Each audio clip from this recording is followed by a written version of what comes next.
41. At the end of Distortion 2. Chapter 41. At the end of Distortion 2. Rewind the clock slightly, elsewhere within the royal capital. A few dozen minutes before Monkeyspanner's crisis, at the very moment Momin and Yaldabaoth had faced each other in the square, both removed their masks. The guise of demon and adventurer was cast aside, and they once again assumed their true roles, Master of Nazarick, and his servant. Ains followed Yaldabaoth, Demiurge, into a certain manner. Inside the room stood a small table, 2 chairs, and Mare. Ains Sama. Please, have a seat. Thank you, Mare. Your consideration is appreciated. He, it's nothing. Ains gave a faint smile to the boy's innocent grin. His helmet had already been removed, revealing the bared skull beneath. Though expressionless, he allowed his posture to relax ever so slightly. First of all, this room is secure, yes, Demiurge. Please be at ease, my lord. None can eavesdrop on what is spoken here. I see. Then, one thing first. Cease inflicting needless harm on the humans. As with Carne Village and Erantel, rescuing those in peril earns us far more goodwill, and our reputation benefits greatly from such precedents. By your command. Indeed, I have already dispatched such orders. However, it seems halting the damage may be difficult. My demons are being intercepted by powerful familiars. I see. That would be him, then. Yes. Demiurge, mask removed, pushed his spectacles higher up the bridge of his nose, a faint crease between his brows. A formidable one. It seems certain he bears some connection to Yggdrasil. He is no player. That much, I confirmed personally. If you have judged so, Ains Sama, then so it must be. Still, the strength he displayed is considerable. At minimum, he rivals a guardian of a domain. At worst, he may well be comparable to a floor guardian, or beyond. Oh. And what leads you to that conclusion? For the same reason as myself, my lord, he did not once rely on equipment. For any combatant, wielding arms was stronger than going barehanded, this was an immutable truth. In Yggdrasil, among level 100 players, while stats, classes, and skills mattered, what decided superiority above all was equipment. Proper arms and armor could multiply one's strength many times over, sometimes by dozens of times. The same logic held here. Between an unarmed man and a man with a blade, the latter had the advantage. And if that man were already strong, then arming him with weapons and armor would only elevate him further. Ains knew this principle better than most. So, neither of you resorted to equipment. In that case, do you intend to face him again, this time armed? No, my lord. Any further trials would be meaningless. Beyond this point, continuing would risk revealing too much of ourselves.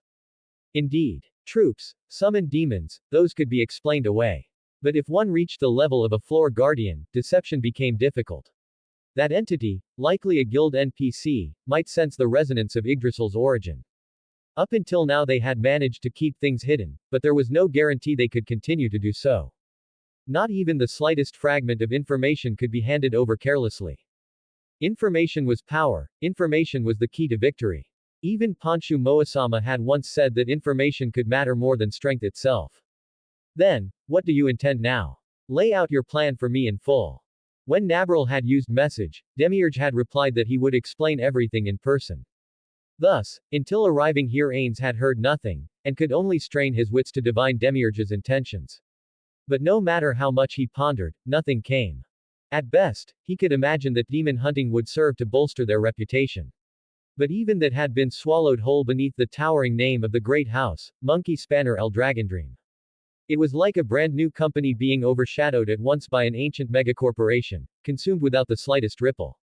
And Ains found the situation unsatisfying. Still, if it was Demiurge, then surely he had something in mind.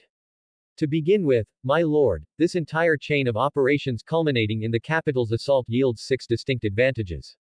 Oh. 6, you say, I thought of, at most, 5. Remarkable. Hey, then I am humbled, for it feels as though I have bested you in a contest of wits for the very first time, Ains Sama.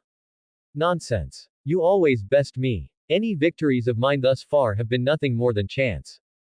Ains waved a hand with a practiced air of leisure, though inside he burned with shame. 5 advantages. He hadn't the faintest idea, he'd barely thought of one, and that flimsy at best. It was pure bluff. What he needed now was to coax the information out of Demiurge at once. Your humility is boundless. No, truly, ahem. In any case, speak. I wish to hear these insights of yours, matters even I failed to anticipate. As you command. First, the securing of wealth and resources. We raided not only the warehouse districts but every storehouse across the capital where valuables might be hoarded. All such materials have been transferred into the Great Tomb of Nazareth by way of Shaltir's Gate. Pursuit is impossible, and Pandora's actor is already sorting them. Oh, splendid indeed. That was very welcome news. Production in Nazareth had been falling short of late.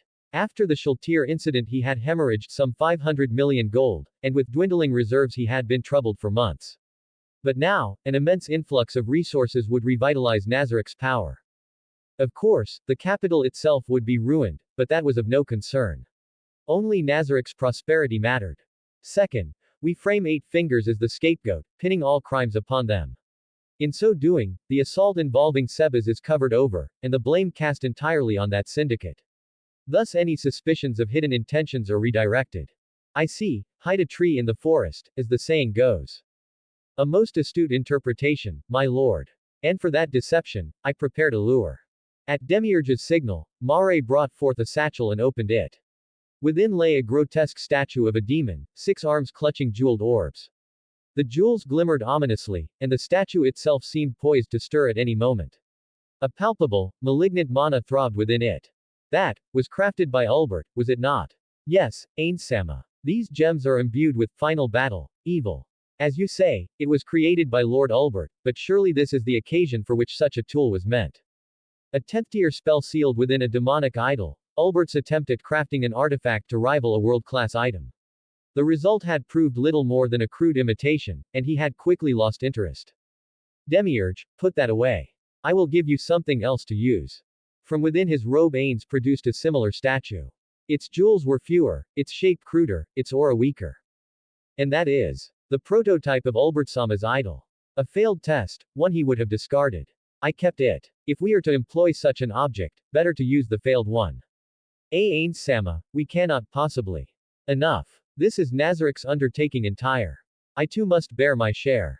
And besides, Ulbertsama would hardly wish his discarded failures to linger. That you would bestow such a wondrous item upon us, I am overwhelmed, profoundly, immeasurably overwhelmed.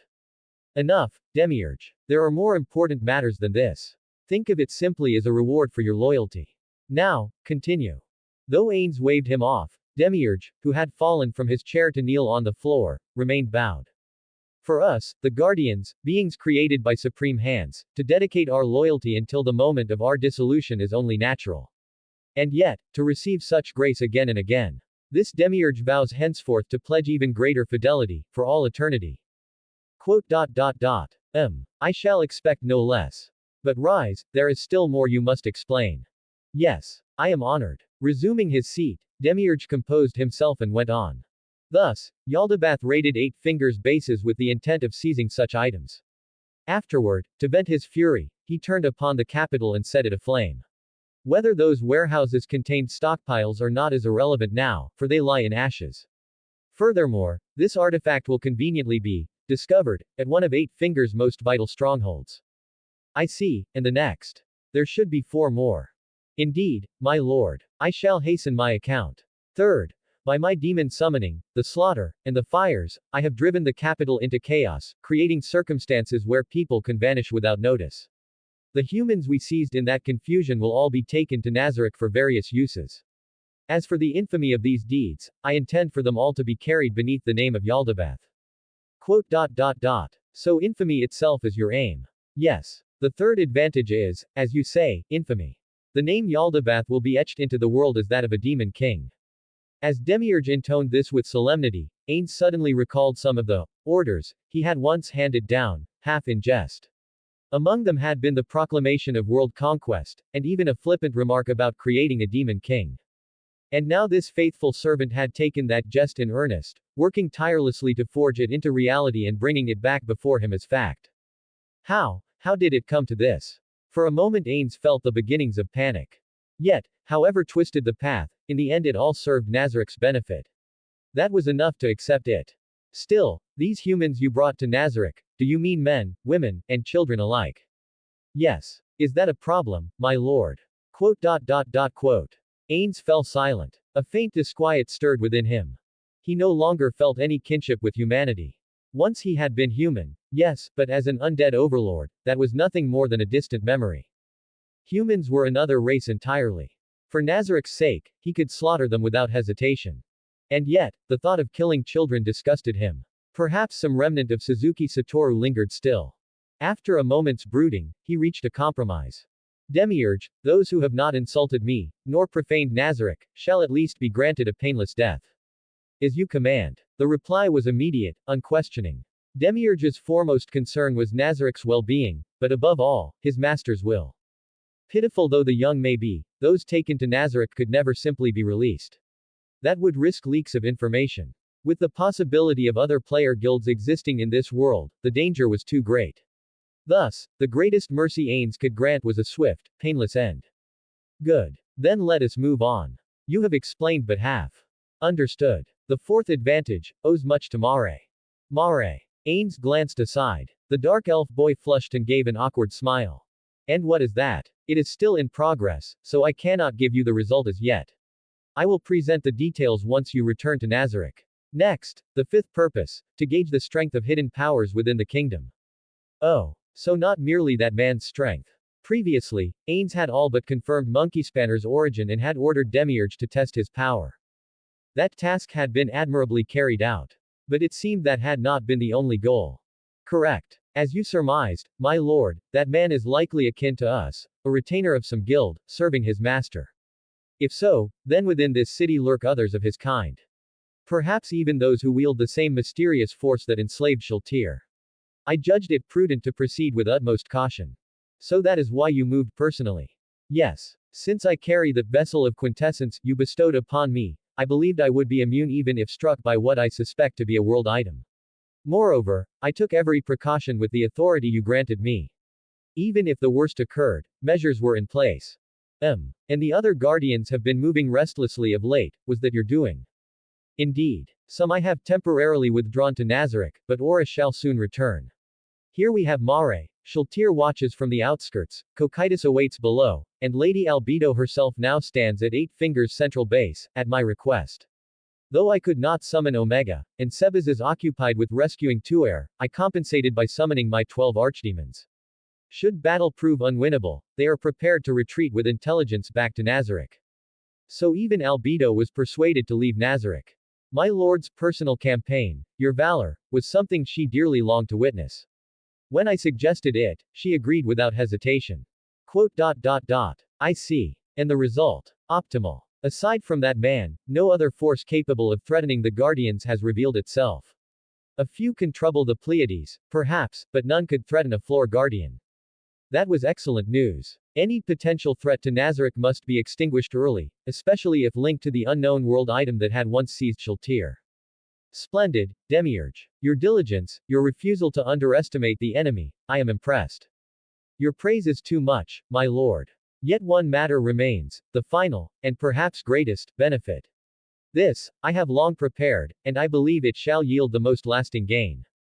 Oh. And what is that? Ains felt an odd tightening in his non-existent chest.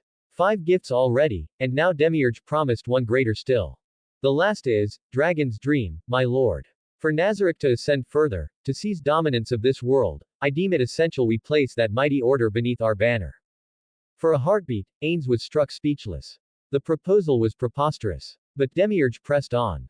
On the other hand, Demiurge's proposal to devour Dragon's Dream was undeniably tempting. Even a brief survey revealed how vast, how formidable this order truly was. A history spanning 150 years was too valuable to ignore. If Nazarik could swallow them whole, then as Demiurge claimed, every deficiency Nazarik presently suffered would be answered. And more than that, by placing such a renowned name beneath his heel, Momon's fading reputation would be carried upward along with it. That thought pleased Ains greatly. HMPH. But surely the risks are enormous. Have you considered that? Yes, my lord. Though your keen insight has pierced the identity of that man, Monkey Spanner, we lacked proper instruments to measure his true power. Fragile humans and lesser demons proved useless for comparison. Thus, I changed my approach. It was for this very reason that the great, demonic upheaval had been orchestrated, Demiurge explained. It also served as a mask, to obscure the intent of testing Monkey Spanner's might. To pit Nazarick directly against him alone would have risked revealing too much of Nazarick's power, practically declaring, "We are targeting you." Instead, by embroiling entire factions in chaos, it would not appear as though Monkey Spanner himself had been singled out. And by widening the scale so greatly, I calculated that his master, his allies, or his retainers would be forced to crawl out from hiding. Having analyzed Dragon's dream at length, Demiurge found one question persistent: why had such a vast order, of all places, rooted itself in the kingdom? His conclusion was clear. The presence of their main house was no coincidence. It was not simply tradition, they guarded something in this nation they could not afford to abandon. This was their true base of operations. No mere conjecture, my lord. 150 years of unbroken history stand as proof. Across all that time, they have never once shifted their headquarters. Every patriarch in turn has remained here. Therefore I judged, there is something in this capital they must protect. So this entire calamity was, in part, a probe to determine whether they conceal hidden strength. Indeed. But tell me, if their power had proved overwhelming, if the assault had been crushed in an instant, what then? In that event, I would have ordered immediate withdrawal, myself included. Yet I judged such a scenario impossible. And why so? Because of time itself, my lord. Demiurge rose, spreading his arms as if to encompass the ages. Forgive the presumption, but, we are strong, Ain Sama. No one knows that better than I. But continue. With such strength, all beings harbor the desire to wield it, to shape or to rule the world. Yet Dragon's dream has persisted for 150 years. To immortals and long-lived races that span centuries, this is not so long. But to short-lived humans, it is an age, a heritage passed through many generations. For them to conceal their might and act only in shadows, in such a fragile world, is unthinkable. I see. Yes, that reasoning was sound. After all, he himself was proclaiming world conquest in grand, noisy strokes. Why would others with power not act likewise? History offered examples aplenty. The 6 great gods, presumed players, were worshipped as deities and ruled openly. The 8 greed kings nearly brought the world to heel. When one has power, one inevitably longs to wield it. And if those wielders were players, the impulse would be all the greater. Many had fled into Yggdrasil precisely to escape their stifling realities. Was he himself, Suzuki Satoru, any different? Without the mental suppression of undeath, he might have long since let loose his darker urges. Thus I concluded, if they do not show themselves even now, amidst such chaos, then only 2 possibilities remain. Demiurge lifted 2 fingers. 1. They have no intent to oppose, and hide themselves away. 2. There is no power left to oppose at all. Then, lowering his voice, he added. Furthermore, according to a source I intend to present to you later, that man, Monkey Spanner, is said to soon vanish from this world, leaving his house and legacy behind, disappearing without a trace. Ains steadied himself, hands folded behind his back as if he had foreseen this outcome all along. Excellent. Then there is nothing more to delay us. We shall depart at once. Demiurge bowed deeply, eyes gleaming behind his spectacles. As you command, my lord. Once the prey has been secured, I shall unfold the remaining stages of the plan. I deemed it premature to trouble you with details before the linchpin was in our grasp. Still more plans. Ains's non-existent stomach lurched. He had already been overwhelmed by 6 advantages, then a hidden 7th, and now Demiurge was calmly hinting there was still more. Were they following his orders, or were his orders being interpreted into an entirely different doctrine? But there was no room to falter. Drawing upon the cold calm of emotional suppression, he nodded grandly. Indeed. That is wise of you, Demiurge. Prudence becomes you. At his words, Demiurge's devotion seemed to burn brighter. My lord's praise is beyond my measure. I swear this hunt shall end with that man shackled beneath your will. Beside them, Mare fidgeted nervously but looked ready to obey. The childlike dark elf's unease contrasted sharply with the iron certainty of Demiurge, yet to Ains it was almost comforting, proof that not all his guardians saw through his facade. Once Aura joins us, we begin, Ains declared, letting his voice echo with the gravity of command. He tried to imagine himself as the supreme ruler Demiurge seemed to see, a being who had anticipated everything, who had already set the board before the first piece moved. Please, let this work out, he prayed silently in the depths of his mind. If they truly succeeded in capturing Monkey Spanner, whether NPC, hidden player, or something worse, then Nazarick would either gain a formidable bargaining chip, or open the lid of a coffin far too heavy to close. 42. At the end of Distortion 3. Chapter 42. At the end of Distortion 3. The world shifted violently. The sky was swallowed by darkness, or rather, a darkness born from nothing engulfed everything around him. He tried to resist, but his resistance was devoured along with him. His hands, his feet, even his Taoist arts, all of it was useless. He flailed in the void, moving for real, yet striking nothing, grasping only emptiness. What is this? It felt as though he had become nothing more than a helpless insect, plucked from the air by some unseen collector. A crushing, suffocating helplessness wrapped around him on all sides. And when the darkness finally receded, Monkey Spanner found himself cast into an unfamiliar realm. A world of flame. Rivers and lakes of molten lava coursed across the land. Patches of black earth, choked with ash and smoke, declared this a place where no life could survive. Looking up, there was no sky, only a cavern ceiling of rock and stalactites, studded with countless crystals scattering the glow of the magma into an eerie, burning light. Where am I? A volcano. Transference magic. How can someone drag me here without even my consent? It was as if he stood in the heart of a living volcano, hell itself given form. No creature could last long in such an inferno. But Monkey Spanner, one who had surpassed the limits, could still move freely within it. Even so, sweat beaded across his brow. Since falling into this world, never once had he felt true mortal peril. At most, he had angered fellow high priests or governors in Shinshi, chased by their wrath, but that was never life or death. Shinshi was family. Quarrels between family never reached the brink of death. Orochi's experiments had made him fear for his safety, but even then his life was not truly at stake. Damn it, I knew something felt wrong. But now his instinct screamed louder than ever before. His very being, honed to its pinnacle, trembled in alarm. He was a level 100 existence, one who had reached the limit. His resistance to sorcery was immense, yet his enemy had cast him here with contemptuous ease. Monkey Spanner raised his hand. This was a life or death moment. There was no room to hold back. If this was the enemy's lair, or a trap prepared for him, he had to unleash his full strength. Invocation. Rui Jingu Bang. A short, rainbow-hued staff appeared in his grip. With no obvious handle, its two ends were capped with rounded iron weights. This was Monkey Spanner's cherished weapon, a relic bestowed by the god who had created him, his most treasured armament. And he was not done. For the first time since falling into this world, he equipped the full array of treasures he had never once revealed. Each was a supreme artifact, impossible to replicate even if Shinshi poured forth all its strength. Upon his head he donned a coronet adorned with the plumes of a sacred bird. His body was clad in the white phoenix armor, a gleaming suit of Eastern-style plate etched with golden sigils, with a dragon-embroidered robe flowing over it. On his hands he replaced his gauntlets with golden fistguards and rings that gleamed with power. On his feet he wore the cloud-stepping boots, granting freedom to walk the heavens as though upon mist. Nor was that all. His belt, his brooch, his necklace, and every ring on his fingers blazed with enchantments. Each one was no mere trinket, but a legendary tire magic item of immeasurable worth, treasures that would be priceless even by Yggdrasil's standards.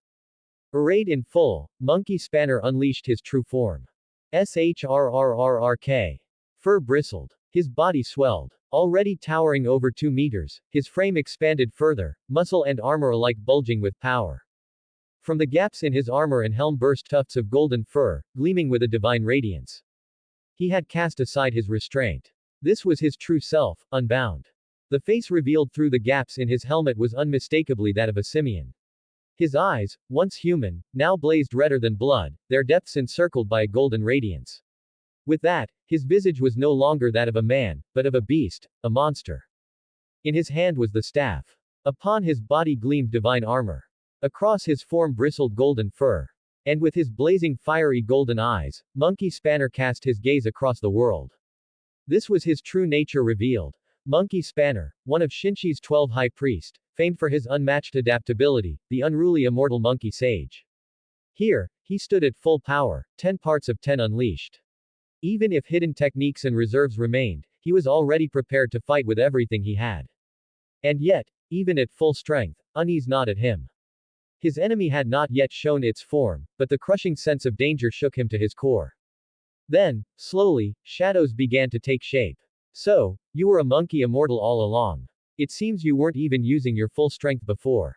Truly, Lord Ains's foresight is unmatched. From the start, you should have been ranked on par with a floor guardian. It was you who laid the groundwork, Demiurge. Thanks to you, this stage is set. Now, let us enjoy it to the fullest. Ho ho ho, how exciting this shall be. Concur.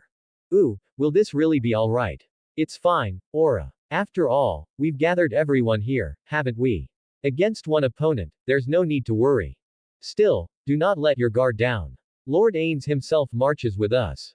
Do not disgrace yourselves by letting arrogance make you careless. As the figures emerged into view, Monkey Spanner felt a cold sweat soak down his back. The masked demon he had briefly clashed with in the capital was there. Alongside it stood a woman clad in full plate and wielding a bardichi, a dark elf girl with a staff taller than herself, her twin with shackles of black and white upon his arms, a girl in crimson full plate bearing a spear, and even an insectoid aberration wielding 4 weapons in as many hands. Each radiated strength equal to, or perhaps even beyond, his own. That one. His eyes fixed on the girl in crimson plate.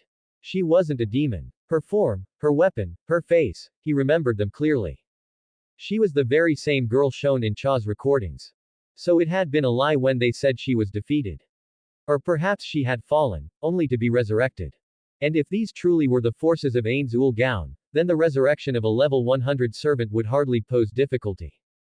They were strong. Terrifyingly so. To have so many gathered at once, Monkey Spanner could only think one thing. This must be them, the Players Guild.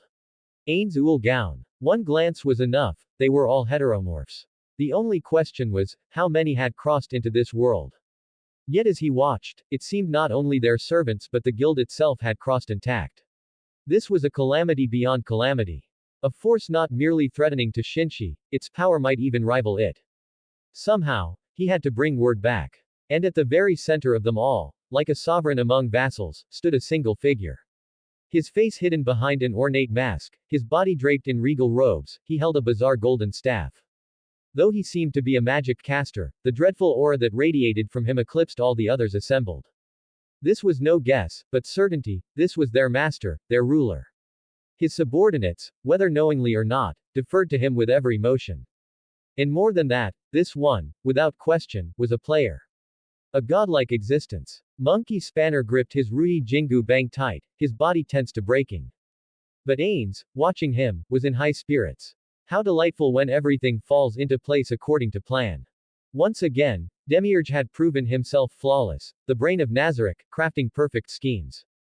7 benefits in all, capped with an unexpected final gift. Though startled at first, Ains now saw how every one of them brought profit to Nazarick. His mood had lightened. And now only one task remained, Monkey Spanner's capture. I won't kill him. He's far too valuable. Ains had considered it, but Demiurge insisted on subjugation instead. At first, he had wondered, how could one possibly capture a level 100 NPC? But then came the answer. World-class power, and the will of Ains himself. Yes, with the Scroll of Mountains and Rivers, Aura can capture him without fail. That artifact, one of Ains Ool Gaun's 11 world items, took the form of an immense scroll. Its true ability was terrifying, to forcibly summon its target into a chosen domain. The Scroll of Mountains and Rivers could create an artificial field within its effective range, forcibly dragging its chosen target, be it living or inanimate, into the painted world contained within. There were 100 different fields it could manifest, and the wielder could freely select one. An enemy with strong affinity for water could be cast into a realm of molten magma, while one with a mastery of flame could be hurled into a polar wasteland or the crushing depths of the sea. If one wished, it could even produce nothing more than an empty, endless plain. Normally, conquering the scroll required fulfilling one of 40 randomly chosen conditions, none of which were ever simple. Should those conditions be met, ownership of the item would transfer to the opponent. But Ains had no concerns over that. If we enter with multiple guardians at once, we need only ensure the enemy never fulfills the condition. By simplifying the field's parameters and omitting penalties, the conditions could be locked to something the opponent could never realistically achieve. Thus, the scroll became not a treasure to be conquered, but a weapon for ambush.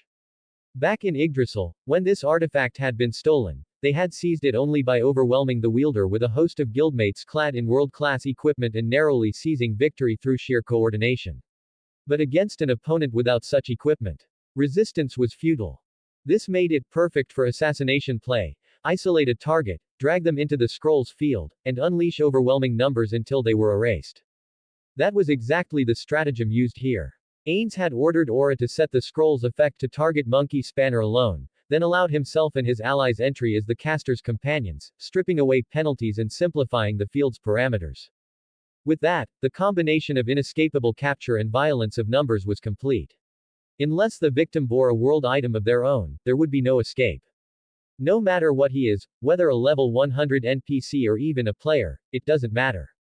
I am a full-gear veteran ranked among the server's strongest, and behind me stand NPCs of equal level, armed with world-class treasures. Even if he bore a world item, it would change nothing. Perhaps only something like Touch Me's absurd strength could break through, but NPCs cannot wield world classes. He has fine equipment, yes, but so do we. If the enemy had somehow resisted the scroll's pull, then they would have shifted to Plan B, an all-out encirclement by 7 of Nazaryk's most elite, with teleportation sealed by Demiurge's wards and the capital itself blanketed by anti-transfer barriers. At that point, even a level 100 would have no chance. Not against this. And with the scroll's capture confirmed, the conclusion was already decided. Even if he was a player, there was always the 10th tier spell Dominate, capable of enslaving the will of even the proudest NPC or man. In the right state of weakness, even a player could be broken and forced into obedience. For Ains, the situation was victory absolute. And so, with a rare trace of confidence, he raised his bony hand, pointed at the tense Monkey Spanner, and spoke in a voice that echoed across the field. Now then, before the hunt begins, I would like a word with you, would that be acceptable? 43, at the end of Distortion 4. Chapter 43, at the end of Distortion 4. Those words, spoken with such composure, jolted Monkey Spanner's mind awake for an instant. He had been searching desperately for an escape route. To fight was impossible, 7 enemies stood before him, each one possibly his equal, perhaps even stronger. Resistance meant certain defeat. Survival, then, depended entirely on finding some way out. Yet despair quickly set in. Even if he fled, where could he possibly go? This was their trap. The exits, if any existed, would be under their control. To escape this space might well require defeating one of them, or all 7. But could he even guarantee victory against a single opponent? And what assurance did he have the others would stand idly by? No, wasn't that the very reason they had gathered 7 strong? To crush him through sheer numbers. Their equipment gleamed with power. Not one of them seemed inferior to him, each weapon, each artifact shone with the brilliance of legendary gear. He could only assume that every single one was armed to rival his own might. Damn it, Ains Ul Gaun, just as the gods warned, cunning, treacherous devils through and through. Without his knowing, they had closed in step by step, cornering him until there was nowhere left to run. And now, like hunters closing on their quarry, they had sprung the trap. This was no battle, it was a hunt. They had reduced Monkey Spanner, a being of the 12 high priests, to mere game. Escape was impossible. Outside aid could not be hoped for.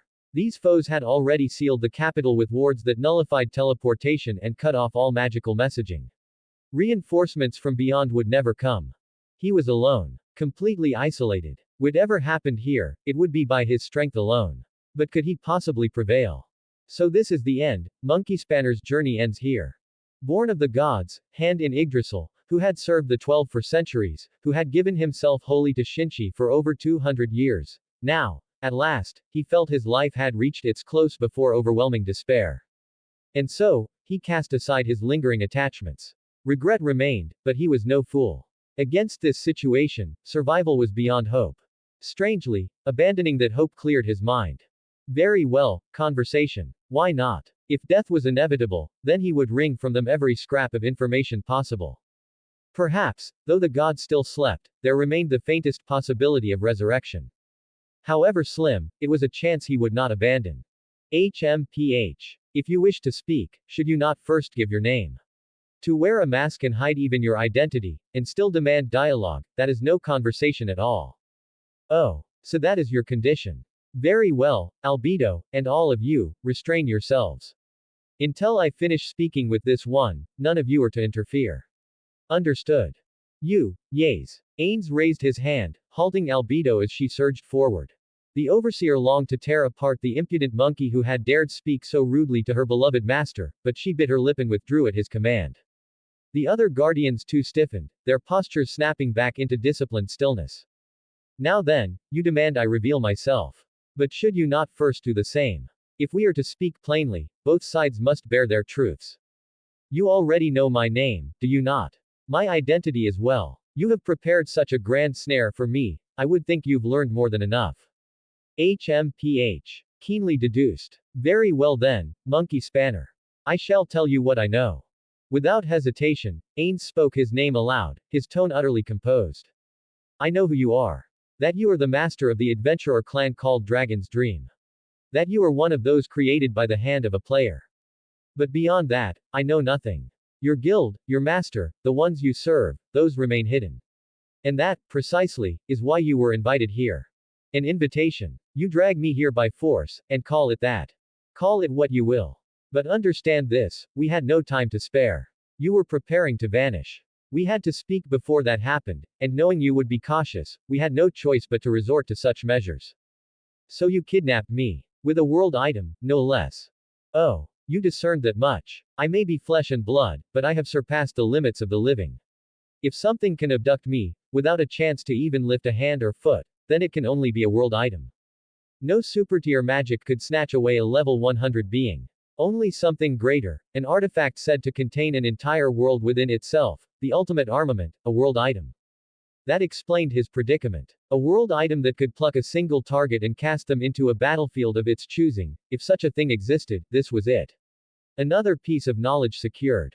Impressive insight. Truly, beneath that exterior lies the brilliance of a jewel. Worthy indeed of a great clan's patriarch. TCH. Empty flattery. Tell me, did you hear nothing from that man?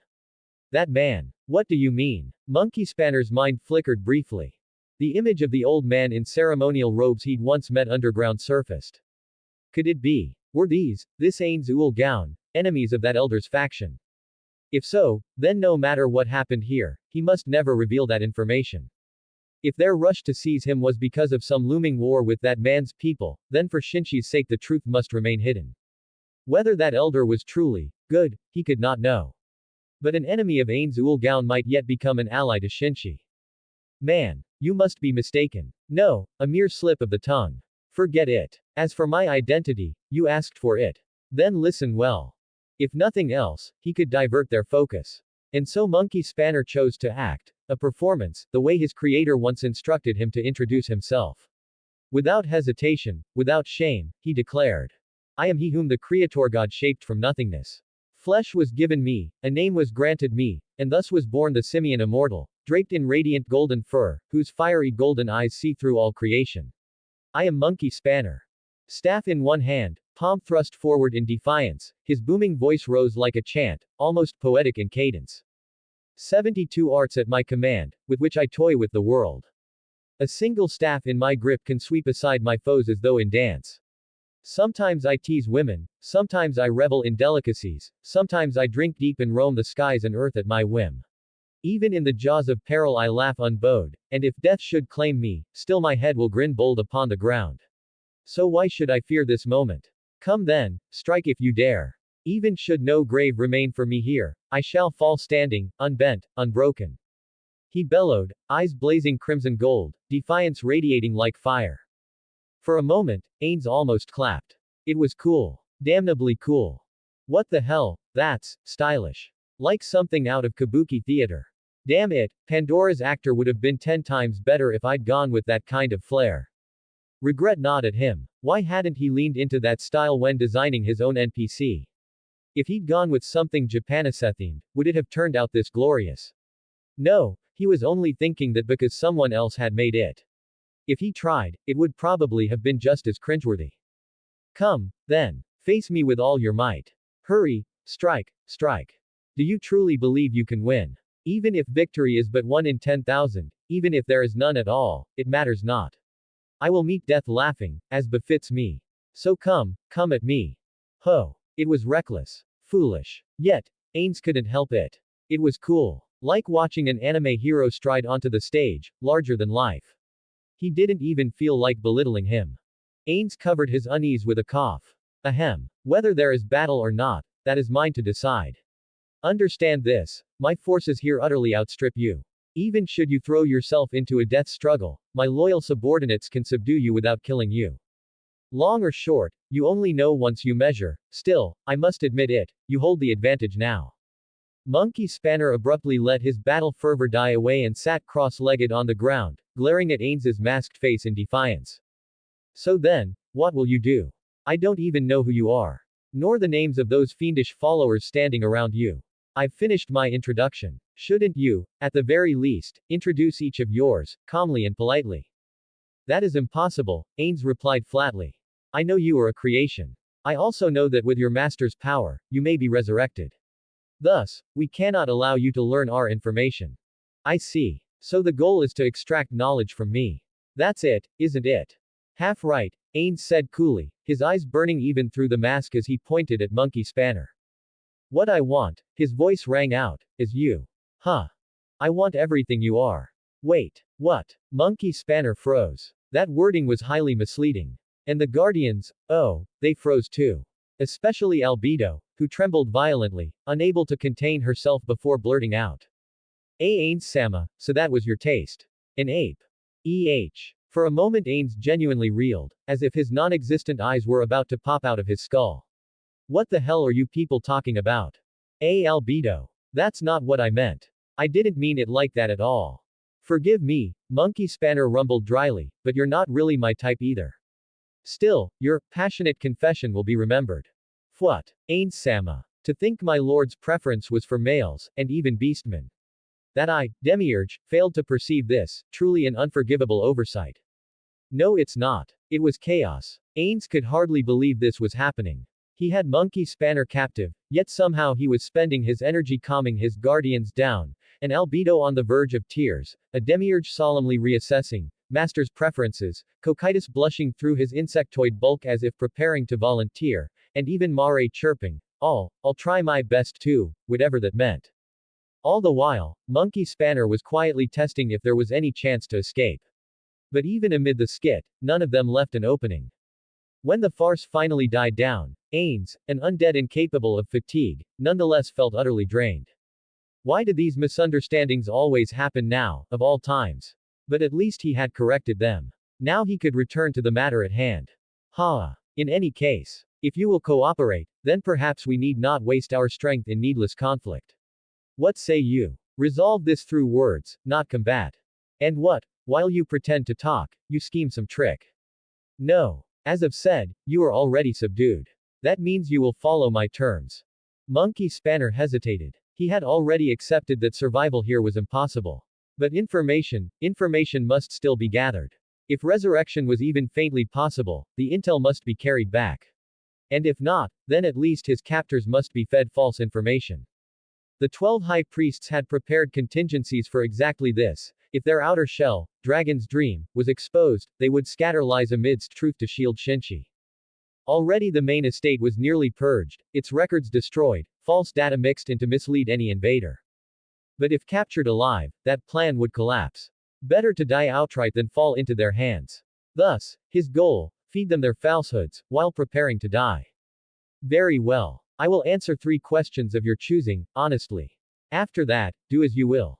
44, at the end of Distortion 5. Chapter 44, at the end of Distortion 5. Only 3 questions. That's far too few. In that case, I'd rather subdue you here and draw out the answers slowly. The glint in Ains's eyes was anything but gentle, it was closer to a threat. Yet Monkey Spanner stood proud, utterly unflinching.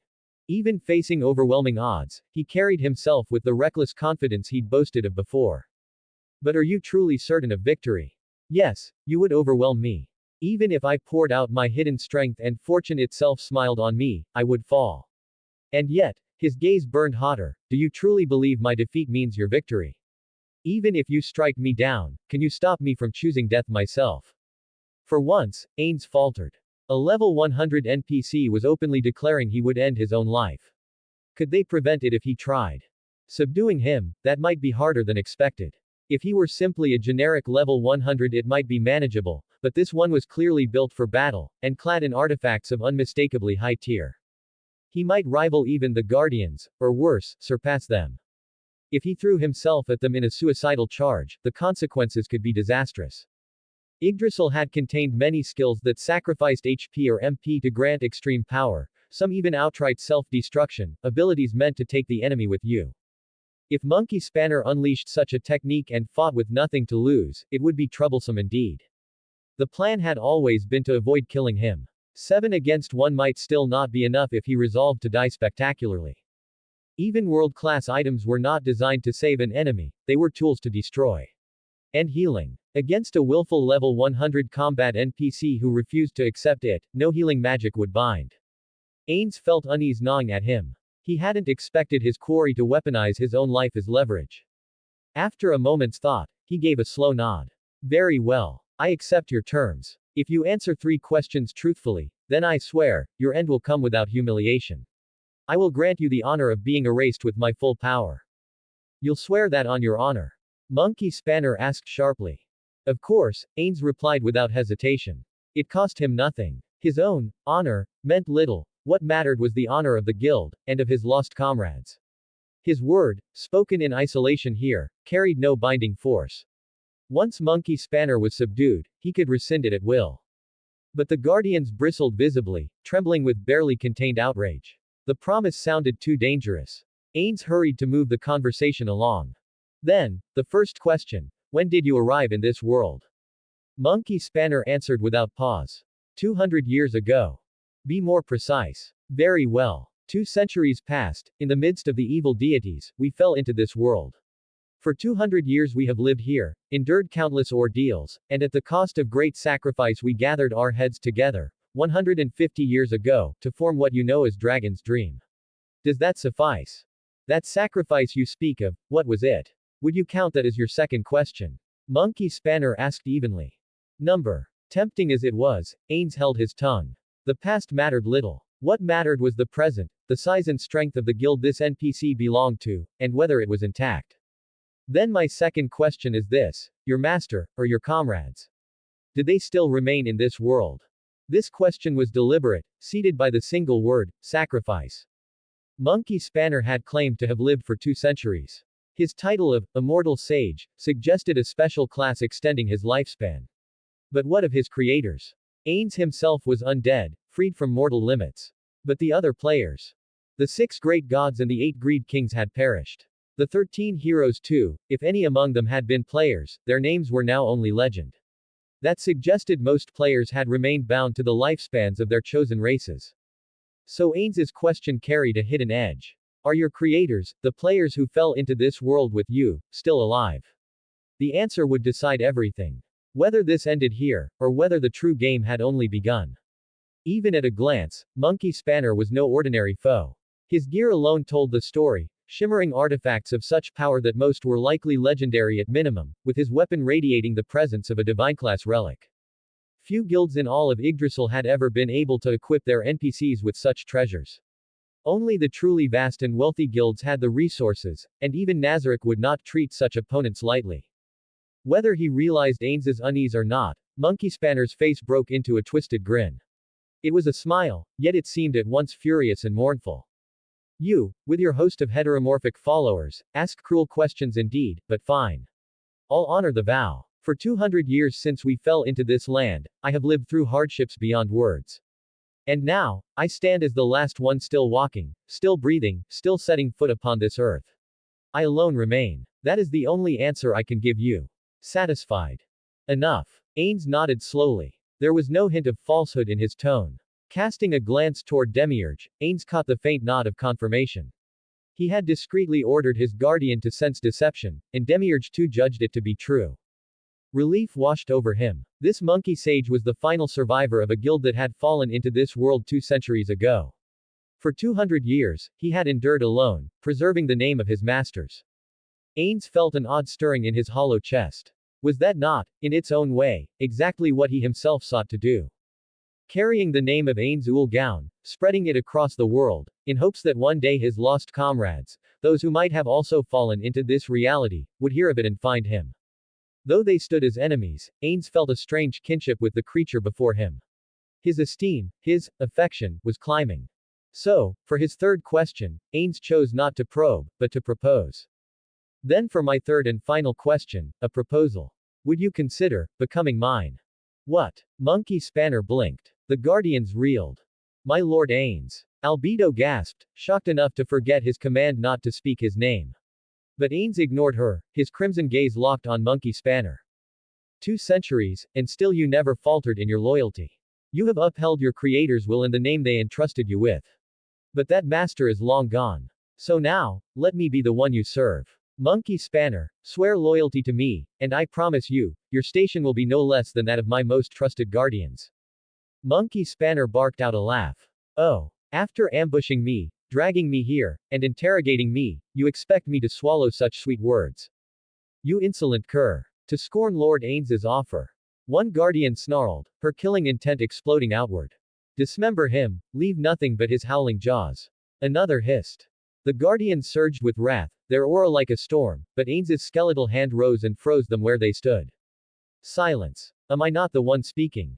My lord, but. Must I repeat myself? His burning gaze swept them, and all fell instantly quiet. Truthfully, Ains's collector's heart was aflame. He wanted this being, not just to devour dragons dream through him, but to claim him as a prize. A level 100 NPC, 200 years of wisdom, a tongue sharp as a bard's, and a mind cunning enough to endure alone. He was no mere rarity, he was beyond rare.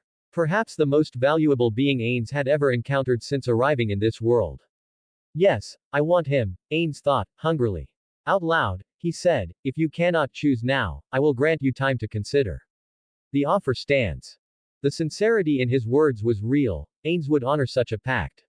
A position on par with the Guardians was no empty promise, it was the measure of the worth he placed on this quarry. But beneath it all, his mind whispered feverishly. I must have him. If I could make him mine, so many problems would vanish in an instant. If Ains only wanted Dragon's dream, he could simply twist Monkey Spanner's mind, use mental domination to hollow him out into nothing more than a puppet. Yet doing so would destroy the very radiance that made him valuable, the boisterous, free-spirited monkey sage, full of laughter and life. No, as Demiurge had urged, if they could win him over as he was, the prize would be far sweeter. But Monkey Spanner answered not with submission, but with a booming laugh. Ha ha ha. So you break your own conditions already. Fine then, before I respond to your proposal, I'll ask a few questions of my own. Not to you, masked one, but to them. He lifted a long finger, pointing one by one at the guardians seething behind Ains, their auras flaring with rage. Can you permit that, Ains Ulgaun? I won't ask for secrets of your guild. Just answers from their hearts. After that, I'll give you mine. Ains considered, then nodded. Very well. Guardians, you may answer, yet divulge nothing of Nazarick itself. Understood. A chorus of firm nods followed. Their faces were tight, every one of them determined not to let slip even the smallest scrap of information. Monkey Spanner's gaze fixed first on the hulking insectoid with 4 arms, Cocytus. You there. If your master were to vanish one day, with not a word, for decades, for centuries, would your loyalty fade? Such nonsense. Never. Cocytus rumbled. Monkey Spanner smiled faintly. Good. Next, the twins. If the one who made you were to abandon you without explanation, would you bear anger toward your creator? Aura bristled. Huh, what kind of question is that? Mare stammered, keep saying weird things and all, I'll get mad. Understood, Monkey Spanner nodded. The guardians froze, their anger suddenly tempered. Even Ains, who at first felt his ire rise, realized what Monkey Spanner was doing. These weren't idle provocations, he was measuring their convictions. Monkey Spanner's crimson eyes turned toward Demiurge. And you, devil. If your master was taken, bound, lost forever, and your enemies commanded you to betray that loyalty, would you? Demiurge's smile was sharp and certain. Never. Even if my life were forfeit, I would not betray my lord. Not for an instant. As expected, Monkey Spanner muttered, nodding once more. At last, his gaze fell upon the armored figures. Albedo in black, Shaltir in crimson. And you too, if your master were struck down, lying in endless sleep with no hope of waking for years, decades, centuries, could you abandon him and live only for yourselves? Foolishness, Albedo scoffed. My love and loyalty to Lord Ains will never change. Shaltir echoed, no matter what, my devotion is eternal. Monkey Spanner's booming laugh returned. Good. Thank you for your answers. Then he turned back to Ains, eyes gleaming with both mischief and a strange dignity. And that, Ains Ulgaun, is my answer. 45, at the end of Distortion, 6. Chapter 45, at the end of Distortion, 6. All were silent. Among them, Ains was honestly moved. If not for his undead body, if not for his emotional suppression, he might have let out a groan of admiration. That was how much he was both surprised and touched. Impressive. Even without saying it outright, Monkey Spanner made it clear through his questions to the Guardians that, even if their master were gone, they would carry on their loyalty forever. At such unwavering loyalty, Ains couldn't help but be impressed. And, more than that, deeply grateful. I already knew of the Guardians' loyalty, but having it reaffirmed like this somehow makes me happy. Albedo, Demiurge, Mare, Aura, Cocytus, and Shaltir, all of them, in answering Monkey Spanner's questions, had unhesitatingly declared their absolute loyalty, their love, and their reverence for him without reservation. Though he was constantly reminded of it, being reassured once more by an outsider's questioning made Ains feel a joy he struggled to suppress. Emotional suppression quickly restored his composure, but the feeling itself had not vanished. Truly, I want him. I want him so badly. Monkey Spanner's loyalty had been confirmed. No persuasion or coaxing would sway it. That only made Ains desire him all the more. He wanted that brilliance. He wanted that loyalty directed toward himself. Surrounded by guardians though he was, Ains still craved more talent, more light. He wanted someone like Monkey Spanner to be one of Ains' Ool's own. But his thoughts alone were meaningless. So, Ains secretly activated message. Demiurge. Yes, Ains-sama. What do you think of that man's answers? Though my meager wits may pale before Ains-sama's brilliant wisdom, if you will permit my humble opinion, this Demiurge shall gladly wring out every drop of thought to present my counsel. Anything will do. You have never disappointed me. Speak, quickly. There was a pause, as if in contemplation, before the message resumed. First, regarding his answers, I believe all he said to be true. However, speaking the truth does not mean he told us everything. Ho, and what do you mean? As Ains-sama may already suspect, he has not spoken the whole truth. In particular, with his answer to the second question, I sensed a strong intention to conceal something. I suspect that his comrades are still out there somewhere. Is that so? Yet he said none remained in this world, did he not? He said none remained upon the land, did he not? Then they might well be in the skies, or hidden deep underground. If we consider examples such as our own great tomb of Nazareth, or the sky city of the 8 Greed Kings, it is only natural to assume that their guild headquarters, too, exists in some special location. Ains himself had considered that possibility. It seemed too far-fetched that Monkey Spanner was truly alone. Hearing Demiurge's words only reinforced that suspicion. Still, I do not believe he was lying outright. Rather, I think the players he once served are either annihilated, or otherwise in no state to influence this world any longer. And what makes you say that? Even if he did not say everything, what he did say, I believe, was entirely true. Forgive my presumption, but I, Demiurge, found myself, after hearing his questions and the Guardians' answers, sympathizing with his plight, however slightly. That is why I am certain he would not tell lies when speaking in the name of his master and guild. I can say this because I, too, am in the same position as a servant. Ains fell silent. He could not deny that he, too, had felt sympathy. One of the reasons he had been so moved was that Monkey Spanner's questions, and the Guardians' responses, evoked in him a powerful sense of kinship. Each question called to mind those who had left, abandoned, or vanished, companions he once thought would be with him to the end. Yet one by one, they disappeared until only he, the last of the 41 supreme beings of Ains Ul-Gaun, remained. That was why he felt sympathy for Monkey Spanner. He understood his despair, resignation, and irretrievable regret. Thus, he unconsciously accepted his words and felt strong affection for him. Moreover, considering the records of history, I suspect his guild followed a path much like that of the 8 Greed Kings 500 years ago. Most accounts claim the Greed Kings were destroyed by the Dragon Lords, yet in certain texts it is said they defeated even the Dragon Lords, only to foolishly destroy themselves through internal conflict. I believe the same may have happened to them. That may well be so. Internal conflict, so, that possibility existed. The greatest enemies of players are other players. Through gathering this world's knowledge, Ains had already learned that Dragon Lords and other beings here could rival players. But even so, one could not deny that the greatest threat to a player was another player. In the end, the worst enemies of players were not external forces or Dragon Lords, but their own kind, the comrades who once fought at their side. Still, I judge that some remnants of their power must remain. Even if no players survived, there should still be servants like ourselves, like Monkey Spanner, who once served them. Many may have succumbed to the passage of time, but at the very least, enough strength must have endured to pass down the guild's name through generations. Yet because they have not shown themselves, I believe that what remains of that power is now quite feeble. Is there no way to uncover that remaining force? Unless he is captured and subjected to mental domination, he will never speak. For him, the remnants of that power are his master's final legacy, the last fortress he must protect. Even if he were to die here and now, I believe he would never reveal it. I see. With that, the secret telepathic conversation with Demiurge ended.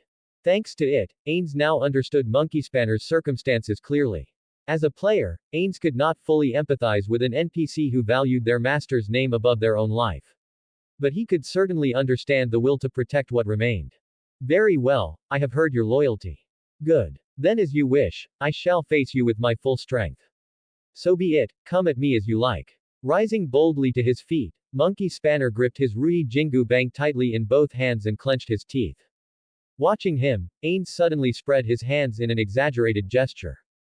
However, this seems a little unfair. I have received from you not only information but much else, and for the return to be only death, that seems far too trivial. Therefore, I shall grant you a chance. Ha! What do you mean? I had hoped you would simply pledge loyalty to me, but even if you refuse, I do not wish to give you a meaningless death. That would be cowardly. Thus, instead of the infinitesimal odds you spoke of, I shall grant you higher chances. With that, Ains pulled Aura close at his side. Startled, Aura looked up at him. Lord Ains. This place is a separate dimension, created by the world item I entrusted to this child. But this space has a method of conquest. By fulfilling a certain condition, one can escape. I have set that condition so that if any one of the 7 of us here falls below 10% HP, you will be freed. In case the unthinkable happened, if the world item were somehow seized, Ains had set a condition to ensure his guardians would not be lost. Monkey Spanner, too, realized instantly that this was no lie. As an NPC born of Yggdrasil's system, he could tell the truth of such rules. From the moment he heard the condition, he knew it was correct. It seems that is true. But why tell me such a thing? As I said, because it would be dull otherwise. Crushing you with overwhelming force might be entertaining for a while, but watching you resign yourself to death would not. If I grant you hope, you will struggle with all your might. So struggle, fight, and let me enjoy the spectacle of your desperate resistance. Quote. Ains's words had been long and elaborate, but their meaning was simple. He was giving Monkey Spanner a path to survival. He was telling him not to surrender to despair, but to cling to even the faintest possibility of hope, and not to throw his life away. Ains did not want Monkey Spanner to die by his own hand. If he resolved to end his own life, stopping him would be difficult. Far better to give him hope, to make him fight for life, and then subdue him. Even in the worst-case scenario, the chances of Ains's side actually losing were less than 0.01%. In other words, they held a 99.99% certainty of victory. That tiny margin of risk was unsettling, but if it increased the chance of capturing Monkey Spanner, Ains was willing to accept it. Now then, shall we begin?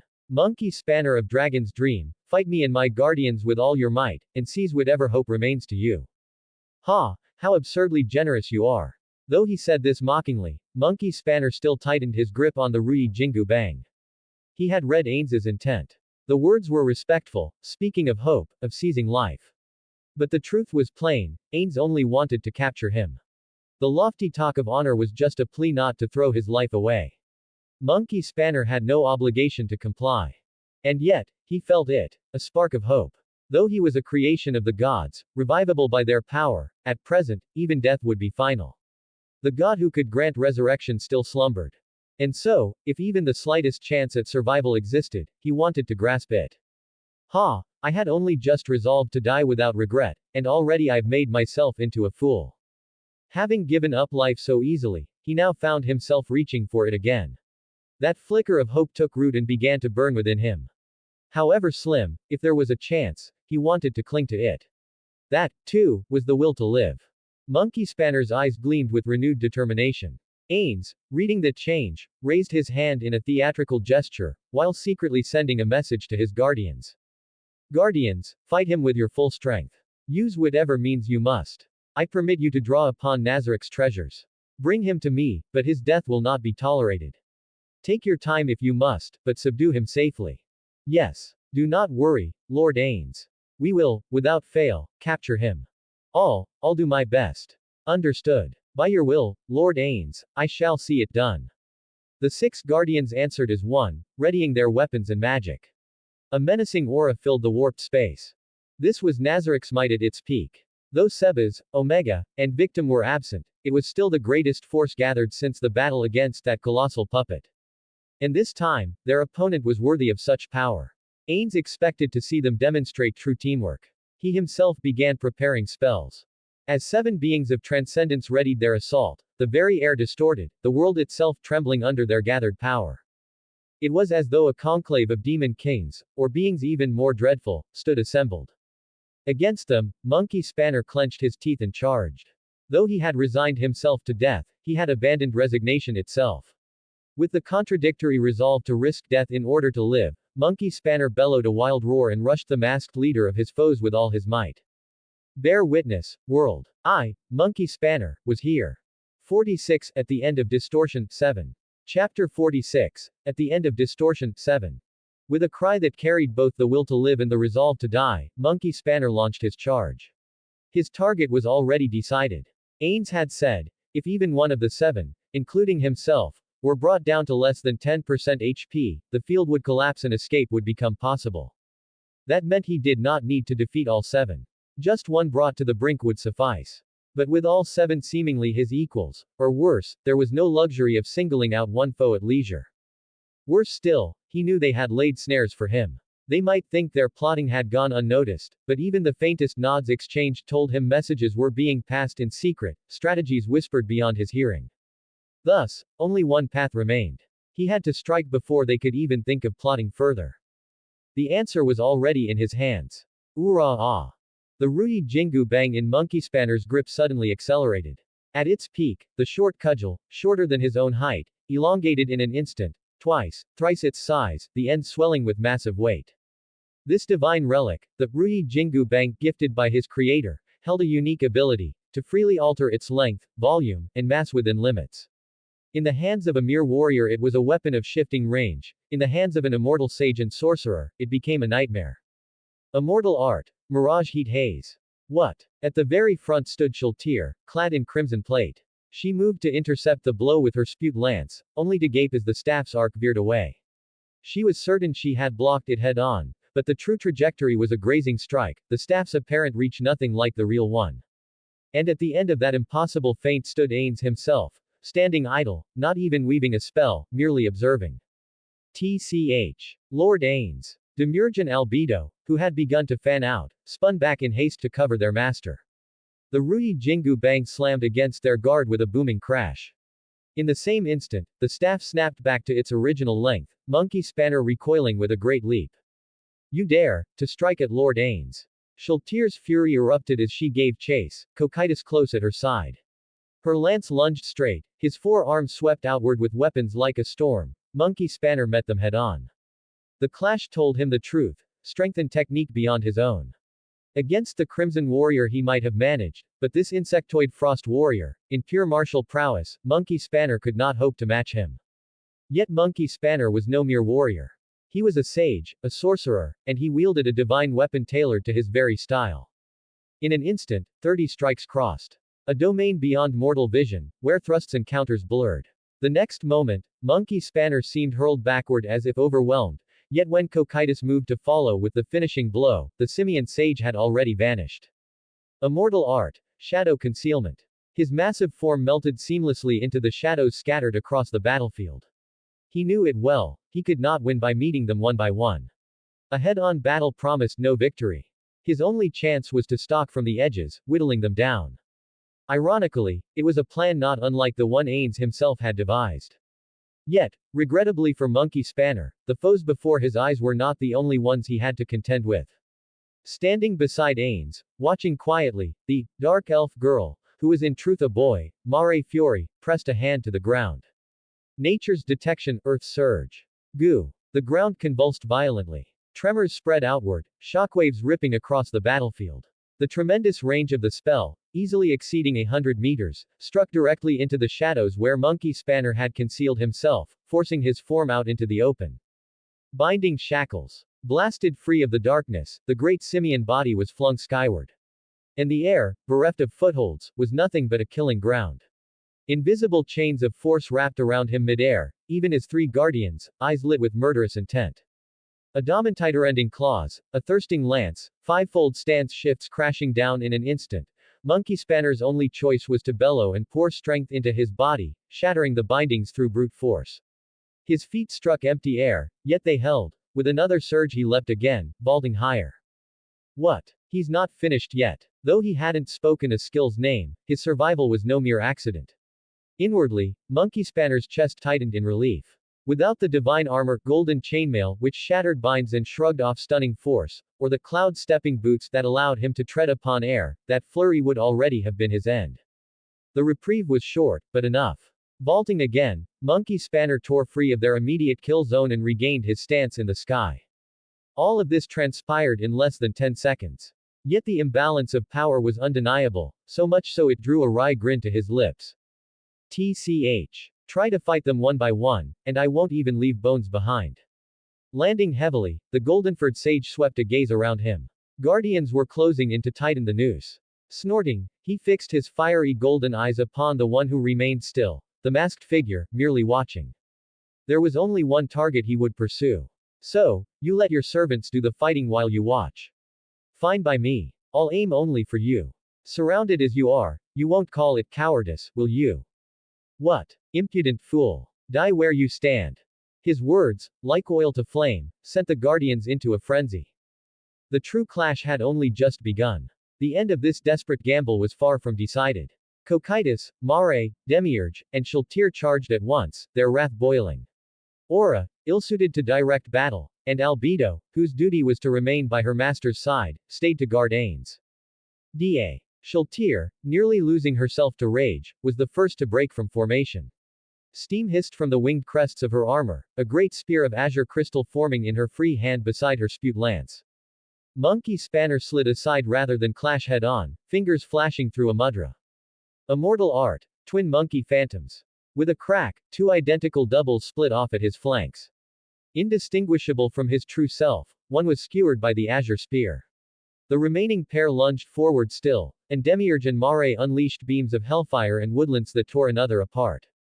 In that instant, Monkey Spanner had already swapped places with his clone. The true body broke past the barrage, surging straight toward Ains once more. Foolish. But there would be no second lapse.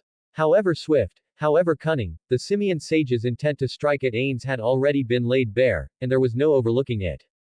A movable king's strike. From Cocytus's massive blade cleaved a strike among his deadliest. Even if his bulk lagged, the accelerated cut was swifter than sound itself. But Monkey Spanner had no thought to parry, no care for the killing blow.